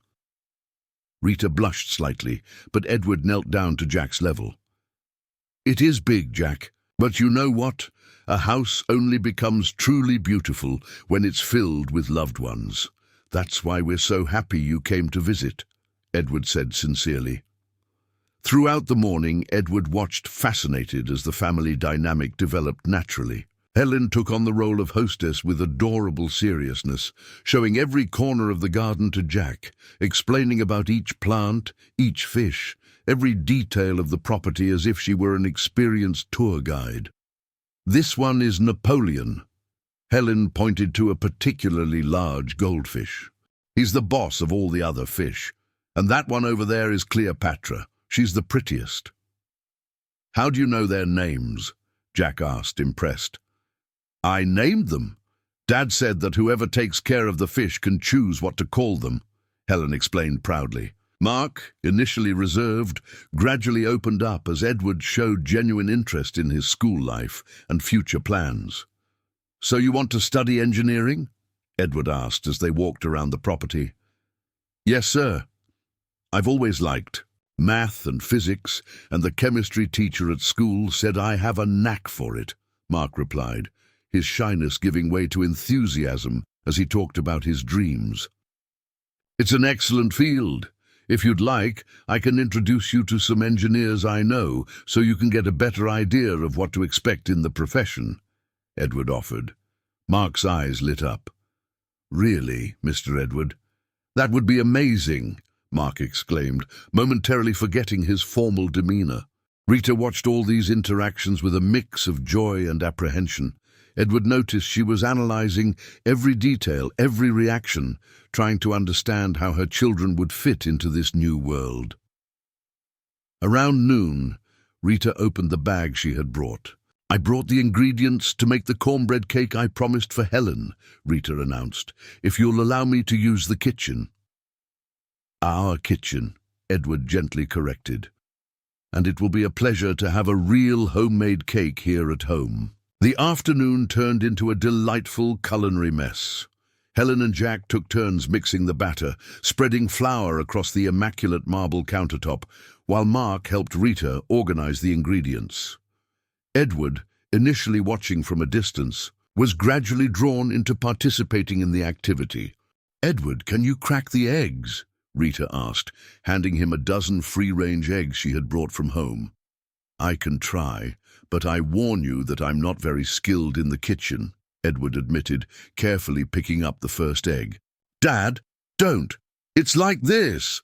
Helen laughed when Edward awkwardly broke the first egg, spilling half the egg white into the sink. "Let me teach you." For the next hour, the kitchen of the Montero mansion echoed with genuine laughter and lively conversations. Ms. Rita guided everyone with infinite patience. Jack asked incessant questions about each ingredient. Mark impressed everyone with his knowledge of food chemistry, and Helen coordinated everything like a little chef. "Done," Ms. Rita announced when the cake finally went into the oven. "Now we just have to wait 40 minutes. And while we wait, how about a tour of the rest of the house?" Edward suggested.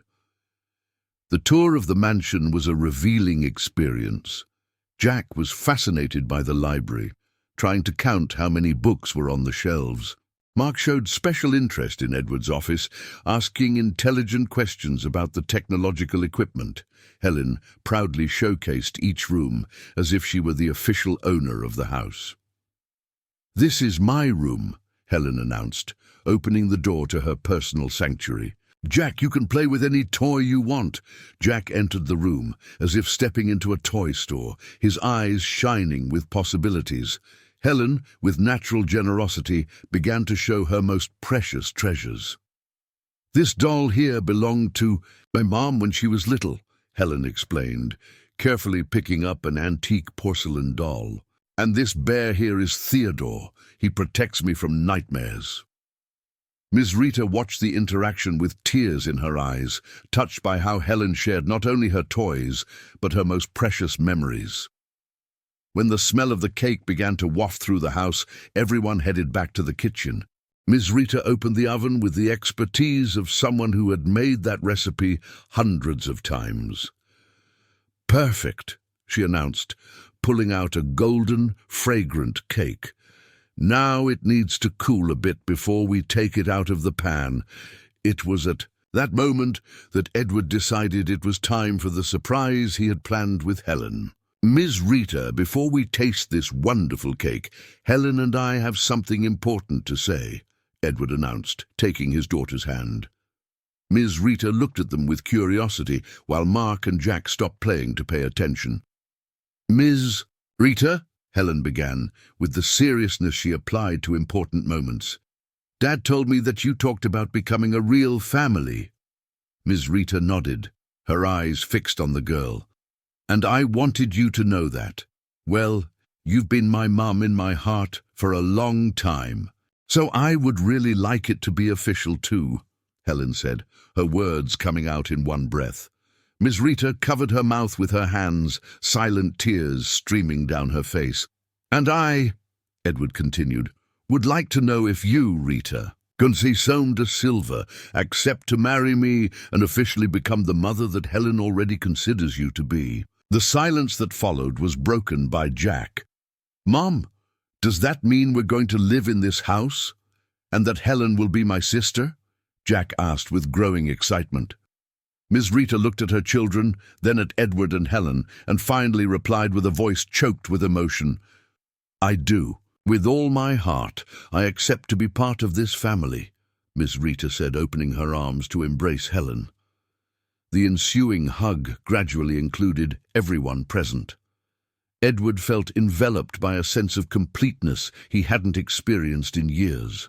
Mark smiled discreetly, clearly moved by the prospect of a new life. Jack jumped for joy, making plans out loud about all the games he would play with Helen. "So, are we a family now?" Helen asked when they separated from the group hug. "We are a family now," Edward confirmed, realizing he had found something far more valuable than any deal he had ever closed in his life. The rest of the afternoon unfolded in a mood of spontaneous celebration. The cornbread cake was unanimously declared the best any of them had ever tasted. Plans began to be made, where Mark and Jack would sleep, how the move would go, when the wedding would be. "Can I make a suggestion?" Mark said shyly as they were planning the new arrangements for the house. "Of course, Mark," Edward encouraged. "How about Jack and I share a room? That way, Helen can keep hers as it is, and you don't have to make too many changes to the house," Mark suggested with impressive maturity. "Mark, this house has 8 bedrooms. Each of you can have your own space," Edward replied, touched by the boy's consideration. "Really?" Jack shouted. "I'm going to have my own room? And you'll be able to decorate it however you want," Helen added generously. As the afternoon began to turn into evening, Edward realized that no one wanted that day to end. Miss Rita was more relaxed than he had seen her all week. His children were completely at ease, and Helen radiated a happiness she hadn't shown in months. "Miss Rita," Edward said, as they were tidying up the kitchen after dinner, "are you sure you're ready for all the changes that are coming? It won't be easy to adapt to this world, and there will be people who won't understand our choice." Miss Rita stopped putting away the dishes and looked directly at Edward. "Edward, I spent years working in homes where I wasn't seen as a person, just as a function. I spent years being treated as invisible, as if I had no feelings or opinions. You see me, you listen to me, you respect me." Miss Rita paused, carefully choosing her words. "And more importantly, you love my daughter and accept my children. That's why I'm willing to face any challenge that comes our way." Edward felt a deep emotion rising in his chest. He had found not just a wife, but a true partner for life. "And you?" Miss Rita asked. "Are you sure you won't regret it when your high society friends start making comments?" Edward laughed, realizing how Miss Rita's question echoed his own worries from weeks before. "Miss Rita, do you know what the best professional advice I ever received was? Always invest in what has real value, not in what appears to have value." Today I discovered that I applied this principle to the most important decision of my life, Edward replied. When it was time for Miss Rita and the boys to leave, Edward felt a reluctance that surprised him. "How about staying overnight?" Edward suggested impulsively. "I mean, if you feel comfortable. The house has enough space." Miss Rita looked at the children, who clearly would love to stay, but hesitated. "We don't want to impose on your hospitality," she began. "Miss Rita," Edward gently interrupted, "this is your home now, our home. There's no such thing as imposing on hospitality in your own home." And so, for the first time, the Henry mansion fell asleep hosting a complete family. Edward lay down that night, knowing he had made the best decision of his life, and that his daughter would finally have the loving family she always deserved. In the hallway, before heading to their respective rooms, Helen hugged Miss Rita once more. "Good night, Mom," Helen whispered, using the word for the first time. Miss Rita hugged the girl tightly, her heart overflowing with love and gratitude.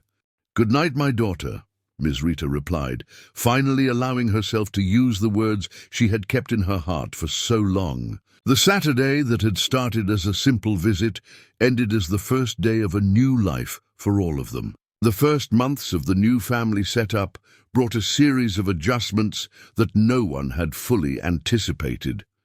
Ms. Rita and her children officially moved into the mansion 2 weeks after that memorable Saturday, and each day revealed small challenges and great joys in equal measure. Edward had underestimated how much a house, even a spacious one, would change with the constant presence of 3 new people. The sounds were different. Hurried footsteps of Jack running down the stairs in the morning, music coming from Mark's room while he studied, animated conversations between Ms. Rita and Helen in the kitchen. The controlled silence that characterized the mansion gave way to a constant buzz of family life. "Dad, have you seen my school backpack?" Helen shouted from her room on a Tuesday morning, while Edward tried to review important contracts in his office. "Jack took it to play Explorer yesterday," Mark replied from the hallway, carrying his own books. "It must be in the yard near the treehouse." "Thy kids, please speak more quietly," Ms. Rita intervened with her firm yet loving voice. "Edward is working." Edward smiled, noticing how Ms. Rita had naturally taken on the role of organizing the family routine. She had found a delicate balance between giving the children freedom and maintaining the order necessary for everyone to coexist harmoniously. But not everything was simple adjustments. One morning, Edward was surprised by a call from Margaret, his secretary, with news that left him tense. "Mr. Edward, Miss Beatrice Foster has called 3 times this morning. She insists on speaking with you about an urgent matter related to your personal life," Margaret informed, with her usual professional discretion. Beatrice Foster was the wife of one of the company's oldest partners and a central figure in high society. Edward knew exactly what the urgent matter she wanted to discuss was. "Margaret, schedule a lunch with Beatrice for Friday at Fasano. Better to resolve this once and for all," Edward decided, knowing he could not indefinitely avoid the reactions of his social circle. The conversation with Ms. Rita that night was harder than Edward expected. "Ms. Rita, I need to tell you that some people in my professional circle are curious about our family." Edward began carefully while helping to organize the toys that Jack had scattered around the living room. "Curious or critical?" Ms. Rita asked directly, showing that she had developed a keen perception of the nuances of high society. "Probably critical," Edward admitted. "Beatrice Foster wants to have lunch with me on Friday, and I suspect it won't be to praise my choice." Ms. Rita stopped folding the clothes she was organizing and looked directly at Edward. "Edward, are you having second thoughts?" she asked with a calmness that hid evident anxiety. "Never," Edward replied without hesitation. "But I want you to be prepared for unpleasant comments. Some people may try to make you feel inadequate or out of place." "Edward, I've spent my whole life being treated as inferior by people who thought they were better than me. The difference is that now I have a family that loves and supports me," Ms. Rita replied with a dignity that impressed Edward. "I can handle criticism, as long as you stay by my side." The lunch on Friday at Fasano was exactly what Edward expected. Beatrice Foster, impeccably dressed and with the posture of someone used to having her opinions taken very seriously, wasted no time on pleasantries. "Edward, dear, I need to speak as a long-time friend," Beatrice began as soon as the first course was served. "All of São Paulo is talking about your domestic situation." "My domestic situation is excellent, thank you for asking," Edward replied with diplomacy but firmness. "Edward, be realistic. A housekeeper?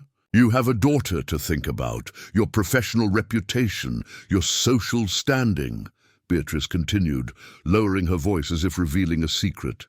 "People are saying you lost your mind after Clara's death." Edward felt a growing irritation, but maintained his composure.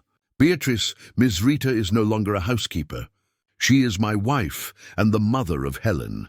And as for to the people who are commenting, perhaps they should worry more about their own lives," Edward replied, his voice carrying a tone of finality. "But Edward, think of the opportunities that Helen might miss. The right colleges, the proper social circles, the important relationships for her future," Beatrice insisted, genuinely believing she was doing a favor. "Helen is at St. Mary's Academy, one of the best schools in Dallas. She is happy, healthy, and loved. What opportunities exactly is she missing?" Edward asked, forcing Beatrice to be more specific. "Well, you know, the right families, the proper contacts," Beatrice stammered, realizing that her argument sounded empty when expressed clearly. "Beatrice, I will be very clear. My family is complete and happy. If that bothers some people, the problem is not mine, Edward said, standing up from the table. Now, if you'll excuse me, I need to go home to have dinner with my wife and my children.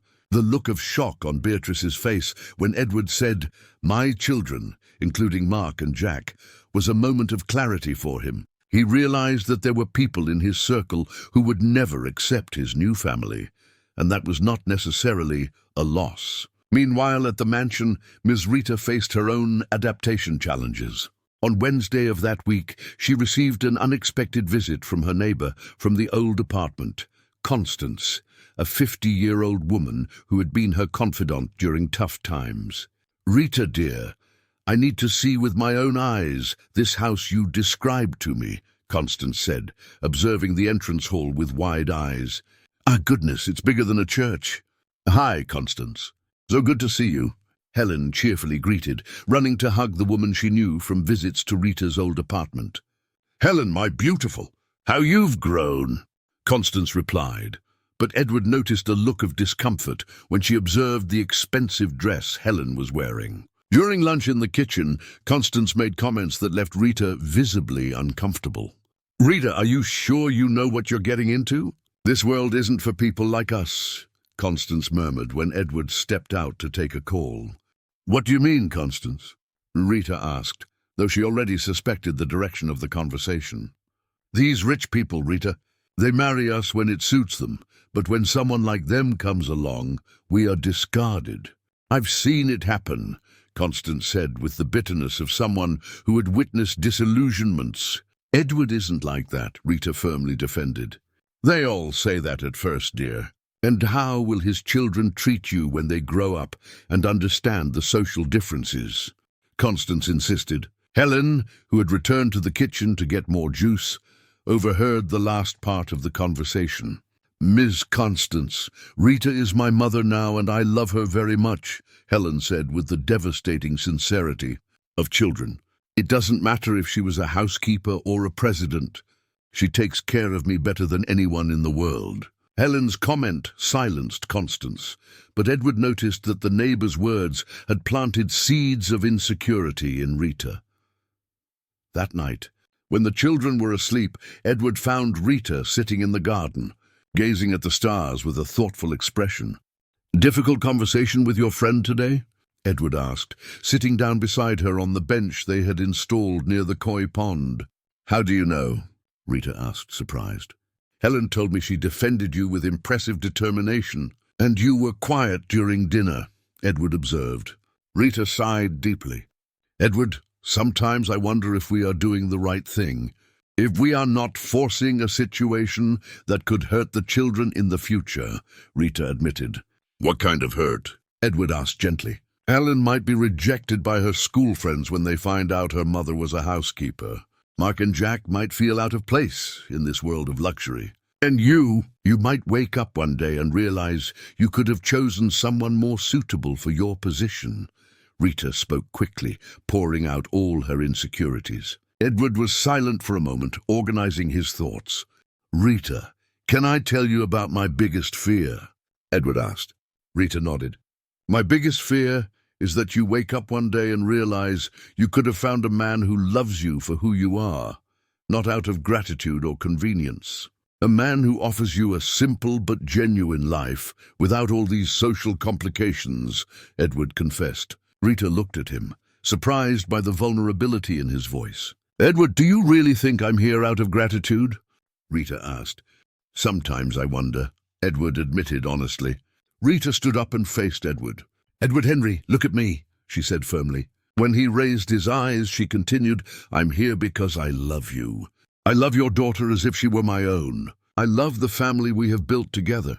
If I wanted a simpler life, I would have declined your proposal and found a man from my social class." Edward felt a deep relief wash over his chest.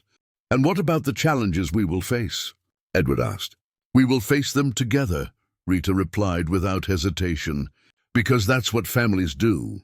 The next morning, Edward made a decision that surprised even Rita. During breakfast, he made an announcement to the whole family. "Everyone, I have a proposal. How about we throw a wedding party here at home?" Nothing too big, but enough to formalize our union and introduce our family to everyone who matters, Edward said, observing the reactions. Seriously, Dad? Helen shouted with excitement. Can I be the maid of honor? Of course, Princess, Edward smiled. And can I be a page boy? Jack asked, not wanting to be left out. Of course, little brother, Helen replied even before Edward, naturally adopting her new role as the older sister. Mark smiled discreetly, but Edward noticed pride in his eyes. Miss Rita, what do you think? Edward asked. Miss Rita looked around the table, seeing her new family united around a common project, and felt all her insecurities from the previous night dissolve. I think it would be perfect, Miss Rita replied. A way to show everyone that we have nothing to hide or be ashamed of. And so, the Henry family began to plan not just a wedding, but a declaration that true love transcends any social barrier and that genuine happiness is worth more than the approval of people who could never understand the depth of their bonds. The preparations for the wedding transformed the Henry mansion into a hub of constant activity over the next 3 weeks. Edward had initially suggested a simple ceremony in the garden, but Helen and Jack had much more ambitious plans for what they considered the most important wedding in the world. Dad, we need flowers everywhere, Helen announced one Thursday morning, holding a list she had written in her neat handwriting. And lights hanging from the trees! And a big table for everyone to sit together. And music, Jack added, bouncing alongside his sister. Mom sings really well. She can sing at the party. Miss Rita blushed, drying her hands on her apron as she watched the children plan with contagious enthusiasm. Kids, it doesn't have to be anything too elaborate. Miss Rita tried to moderate their expectations. A simple wedding is more than enough. No way, Edward intervened, surprising everyone. If we're going to throw a party to celebrate our family, let's do it right. Helen, Jack, I want you to help me plan every detail. Mark, who had been observing everything with his usual discreet smile, approached Edward. Mr. Edward, can I suggest something? Mark asked shyly. Of course, Mark. Now we're family. Feel free to speak your mind, Edward encouraged. How about inviting some people from our old neighborhood? Miss Constance, the neighbors who were always kind to Mom. I think they'd be happy to join, Mark suggested, with a maturity that constantly impressed Edward. Miss Rita looked at her son with tears in her eyes, touched by his thoughtfulness. Mark is right, Edward agreed immediately. This party should bring together all the important people in our lives, regardless of where they live or their financial situation. That's how the guest list organically grew to include not only Edward's business colleagues and the families from Helen's school, but also the simple people who had been part of Miss Rita's journey. Neighbors from the old apartment, Mark's tutor, the owner of the grocery store where Miss Rita had shopped for years. The first big surprise came when Edward received an unexpected phone call from his sister, Patricia, who had lived in London for 15 years. Edward, I received your wedding invitation by email, and I have to say I'm shocked, Patricia said bluntly, her voice echoing through the international line. Edward took a deep breath, preparing for another difficult conversation about his choices. Shocked, positively or negatively? Edward asked directly. Positively, my brother, Patricia laughed. I'm shocked because you finally chose someone for love, not for social convenience. And Helen looks absolutely radiant in the photos you sent me. Edward felt a huge relief wash over his chest. So you approve? Edward asked. I approve so much that I've already bought a ticket to Dallas. I'll arrive on Friday, and I want to meet this extraordinary woman who has captured my grumpy brother's heart, Patricia joked. Patricia's arrival on Friday was an event in itself. She got out of the taxi carrying gifts for the entire family, and with a contagious energy that immediately won over the children. So you are the famous Helen I've heard so much about, Patricia exclaimed, hugging her niece. Your dad told me you were responsible for him finally finding happiness. Aunt Patricia, Helen shouted with joy. Dad said you live in a place with a royal palace. I really do, and I brought pictures to show you, Patricia replied, winking at Edward. But the most emotional moment was when Patricia met Miss Rita. Miss Rita finally. Patricia hugged Miss Rita as if they were old friends. "Thank you for bringing my brother back to life. I haven't seen him smile like he has in the photos he sends me in years." Miss Rita initially felt shy with Patricia's enthusiasm, but quickly became enchanted by her warmth and naturalness. "Patricia, it's so nice to meet you. Edward talks a lot about you," Miss Rita replied sincerely. "And he can't stop talking about you." Patricia laughed. "By the way, I hope you don't mind, but I brought something special for the wedding." Patricia opened one of her suitcases and carefully took out a simple yet elegant white silk wedding dress. This dress belonged to our grandmother. She married in it in 1952. Our mother wore it in 1975, and I wore it in London in 2010. If you want, it would be an honor to have you as part of this family tradition," Patricia offered with genuine affection. Ms. Rita was speechless, delicately touching the fabric with trembling fingers. "Patricia, I don't know if I should—" "It's a family heirloom," Ms. Rita stammered. "Rita, you are family now," Patricia said firmly. "And besides, I'm sure our grandmother would be happy to know that her dress is being worn by a woman who truly loves." On the morning of the wedding, which was set to take place on Saturday afternoon, the mansion woke up in complete commotion. Helen had insisted on sleeping in Ms. Rita's room to help the bride get ready, while Jack had convinced Edward to let him sleep in the office to protect the groom from nerves. "Ms. Rita, are you nervous?" Helen asked while they brushed their teeth together in the master bathroom. "A little bit," Ms. Rita admitted. "And you, are you excited?" "I'm more than excited," Helen exclaimed. "Today is the day you officially become my real mother." Around 2 in the afternoon, the guests began to arrive. Edward watched from the office window, impressed by the diversity of people coming to celebrate his union. There were executives in suits arriving in imported cars, but also simple families from Ms. Rita's old neighborhood, coming by bus and wearing their best clothes. "Nervous, Dad?" Mark asked, entering the office in his new suit. Edward had insisted that Mark accompany him as the best man, a gesture that deeply moved the young man. A little," Edward admitted. "And how are you feeling?" "Honored," Mark replied without hesitation.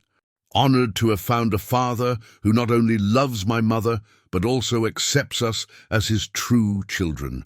Edward felt his eyes welling up with tears, touched by the maturity and gratitude of his stepson. At exactly 4 o'clock, the guests positioned themselves in the garden, where a small altar decorated with white and yellow flowers, Helen's favorites, had been set up. Father John, who had baptized Helen years earlier, would officiate the ceremony.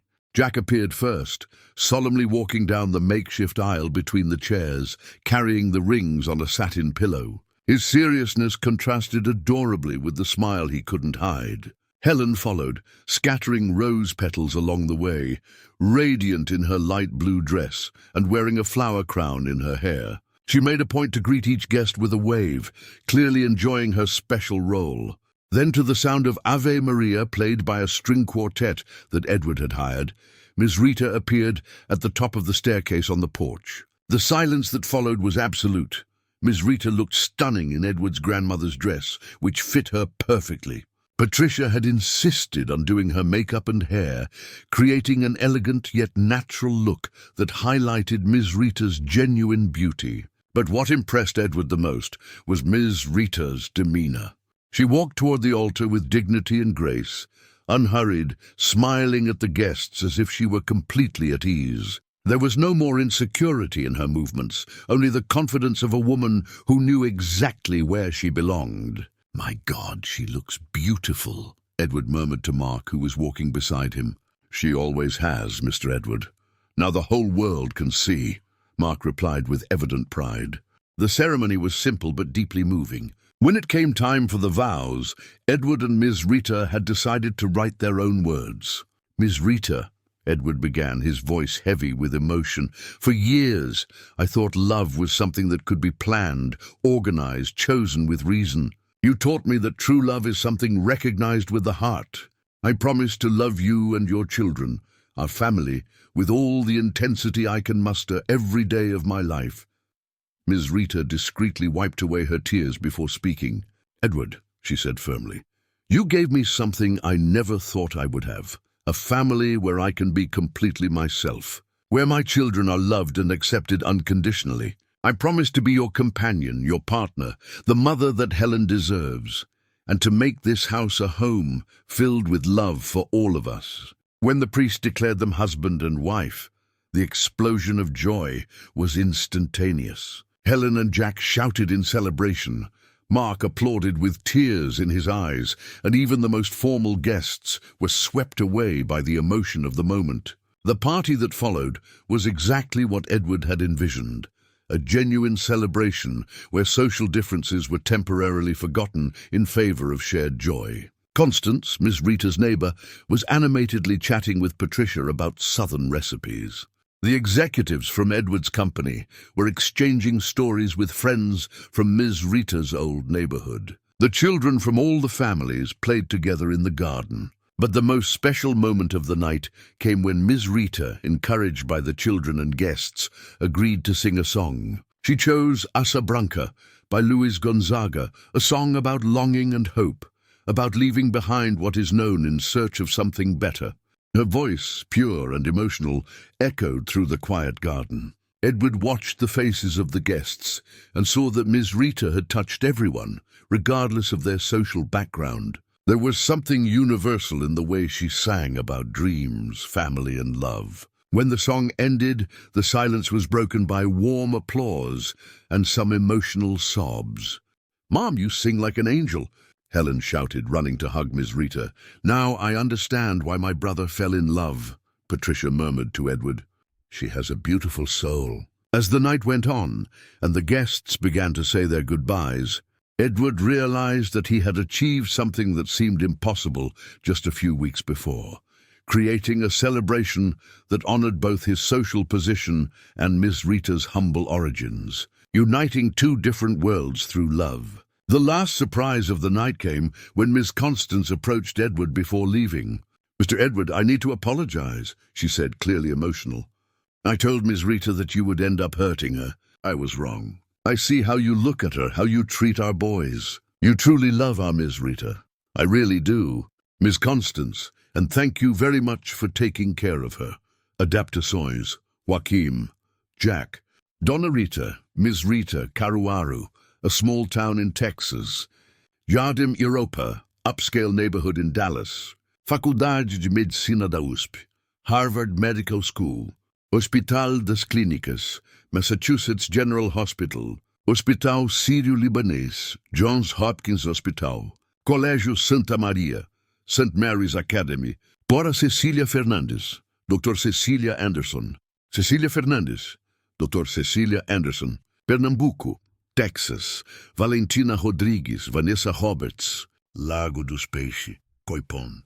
Seu Eduardo, Mr. Edward, Patricia.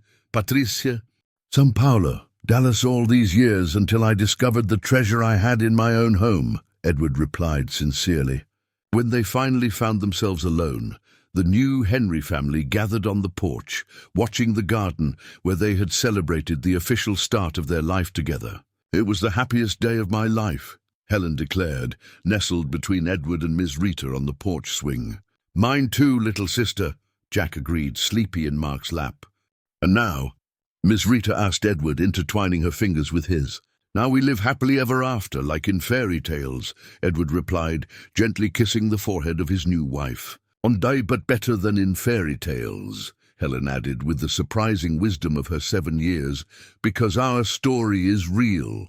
And so, under the stars of a perfect summer night, the Henry family officially settled in, united not by convenience or appearances, but by a kind of love that transcends all barriers and creates unbreakable bonds. 6 months after the wedding, the Henry mansion had completely transformed.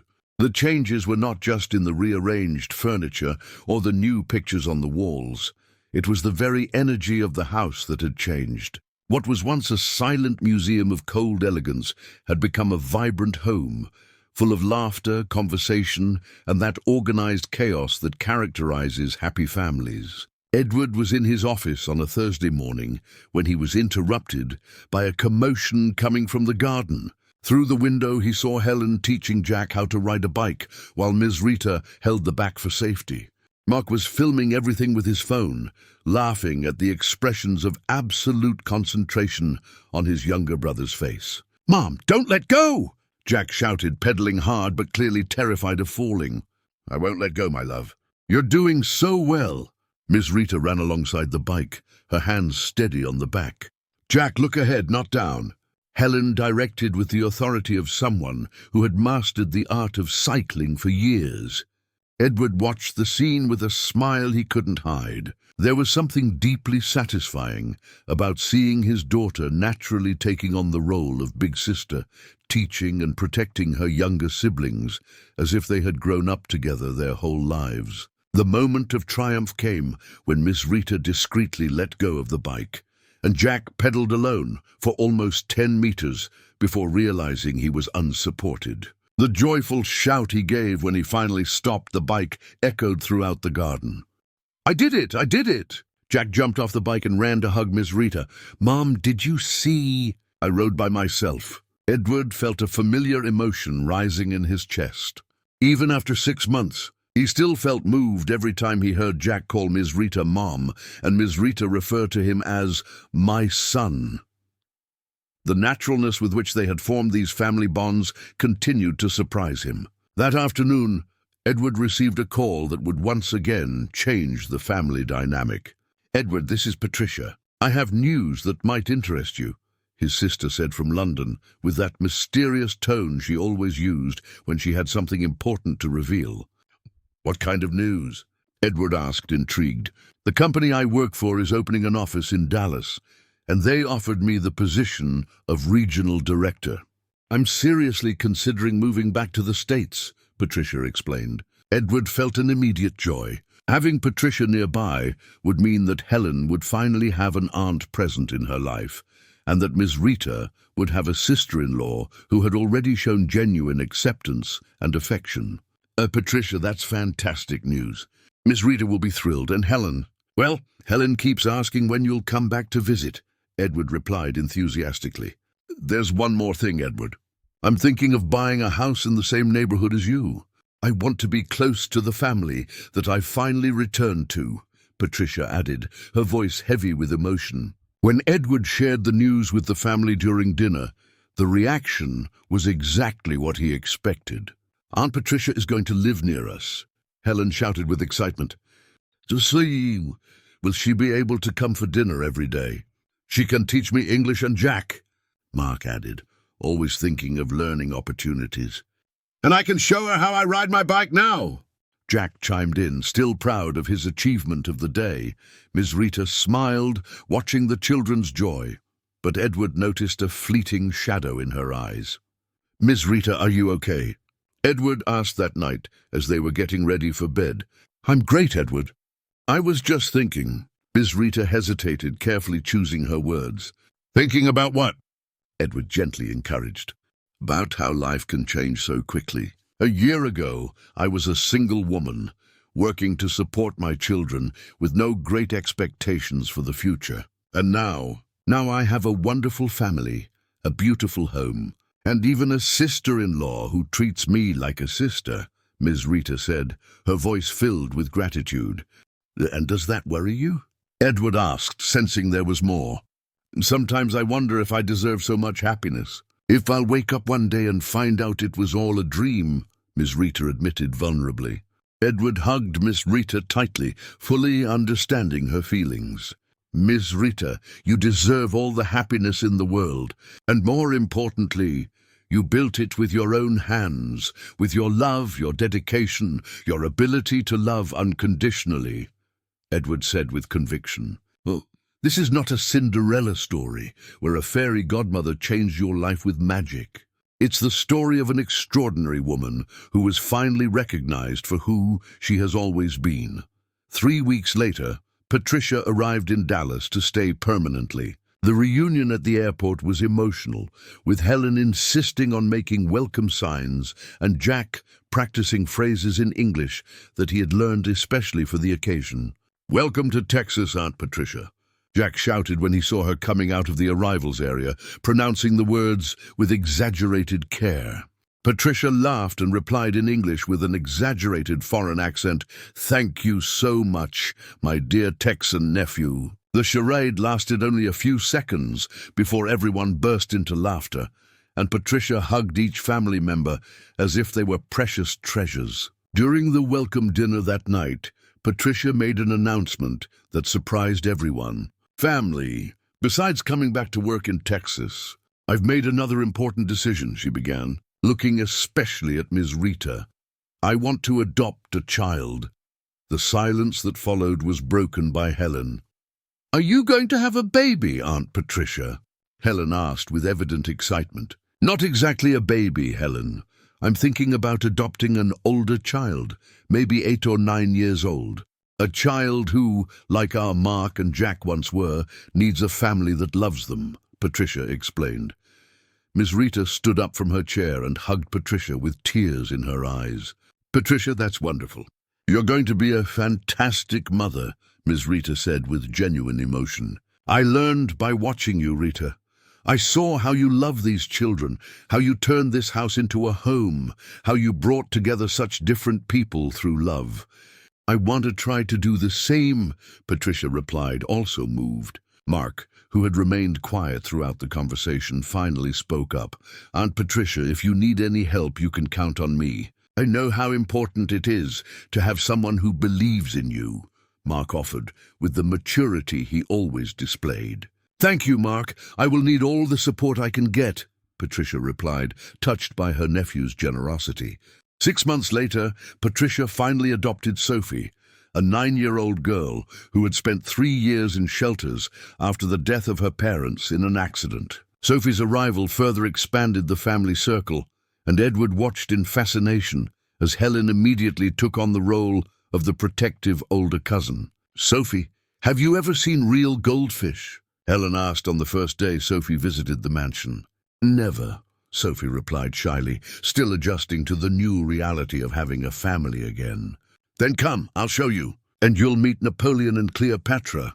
Helen took Sophie's hand, guiding her through the garden with the same affection that Miss Rita had always shown her.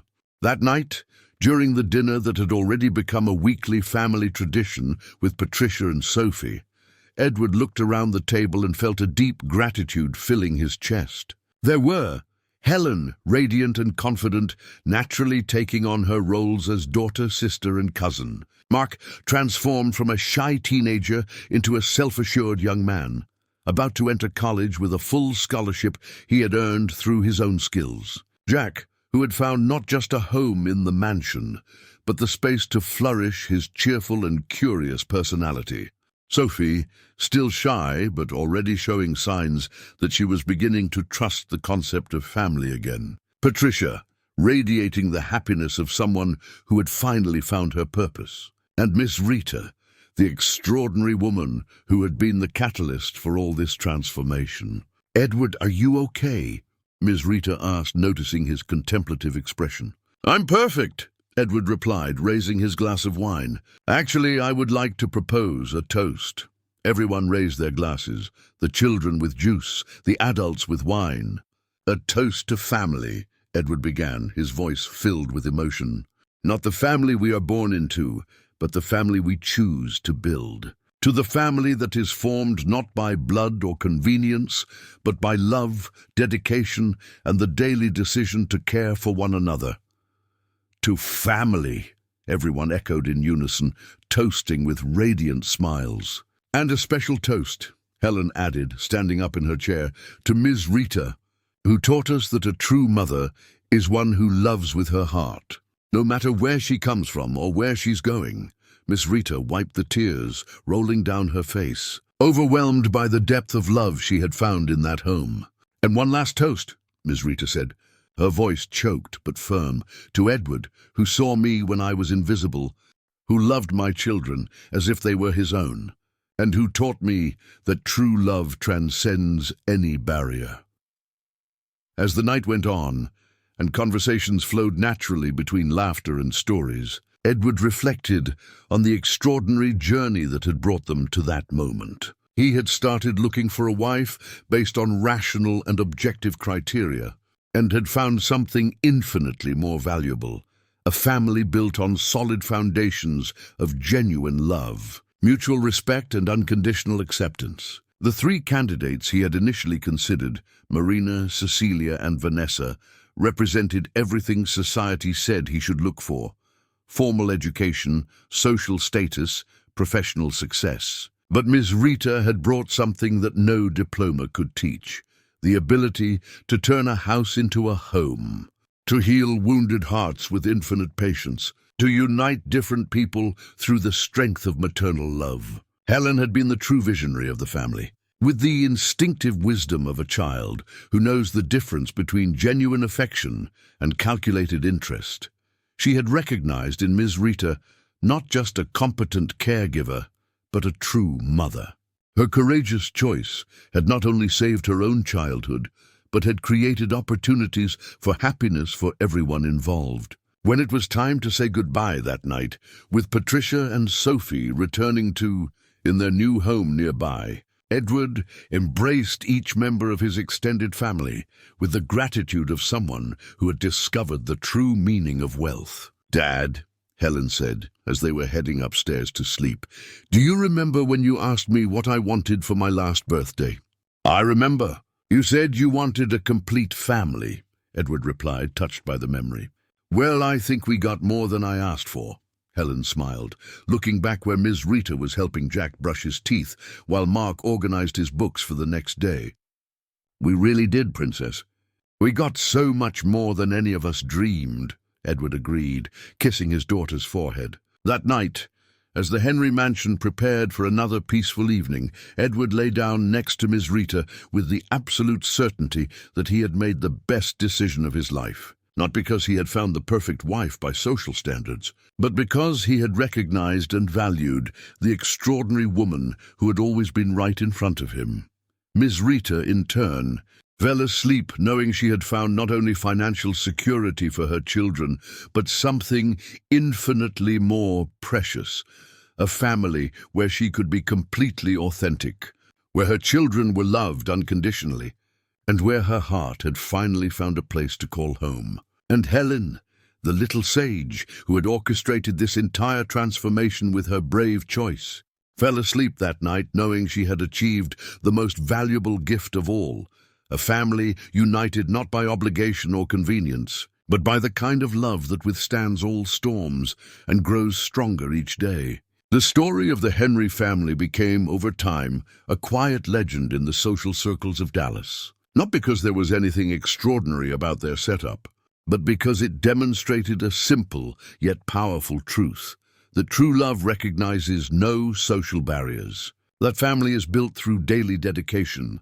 and that sometimes it is the children who see best what truly matters in life. And so, while the city of Dallas continued its frenzied dance of ambitions and appearances, inside the mansion in the upscale neighborhood flourished a different kind of success: the success of hearts that had found their place in the world, of dreams realized through the simplicity of genuine love, and of a child whose precocious wisdom had illuminated the path to happiness for everyone around her.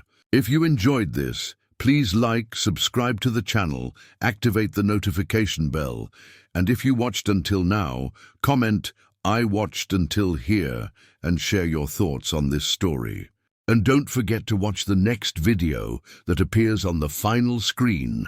It's going to be very exciting.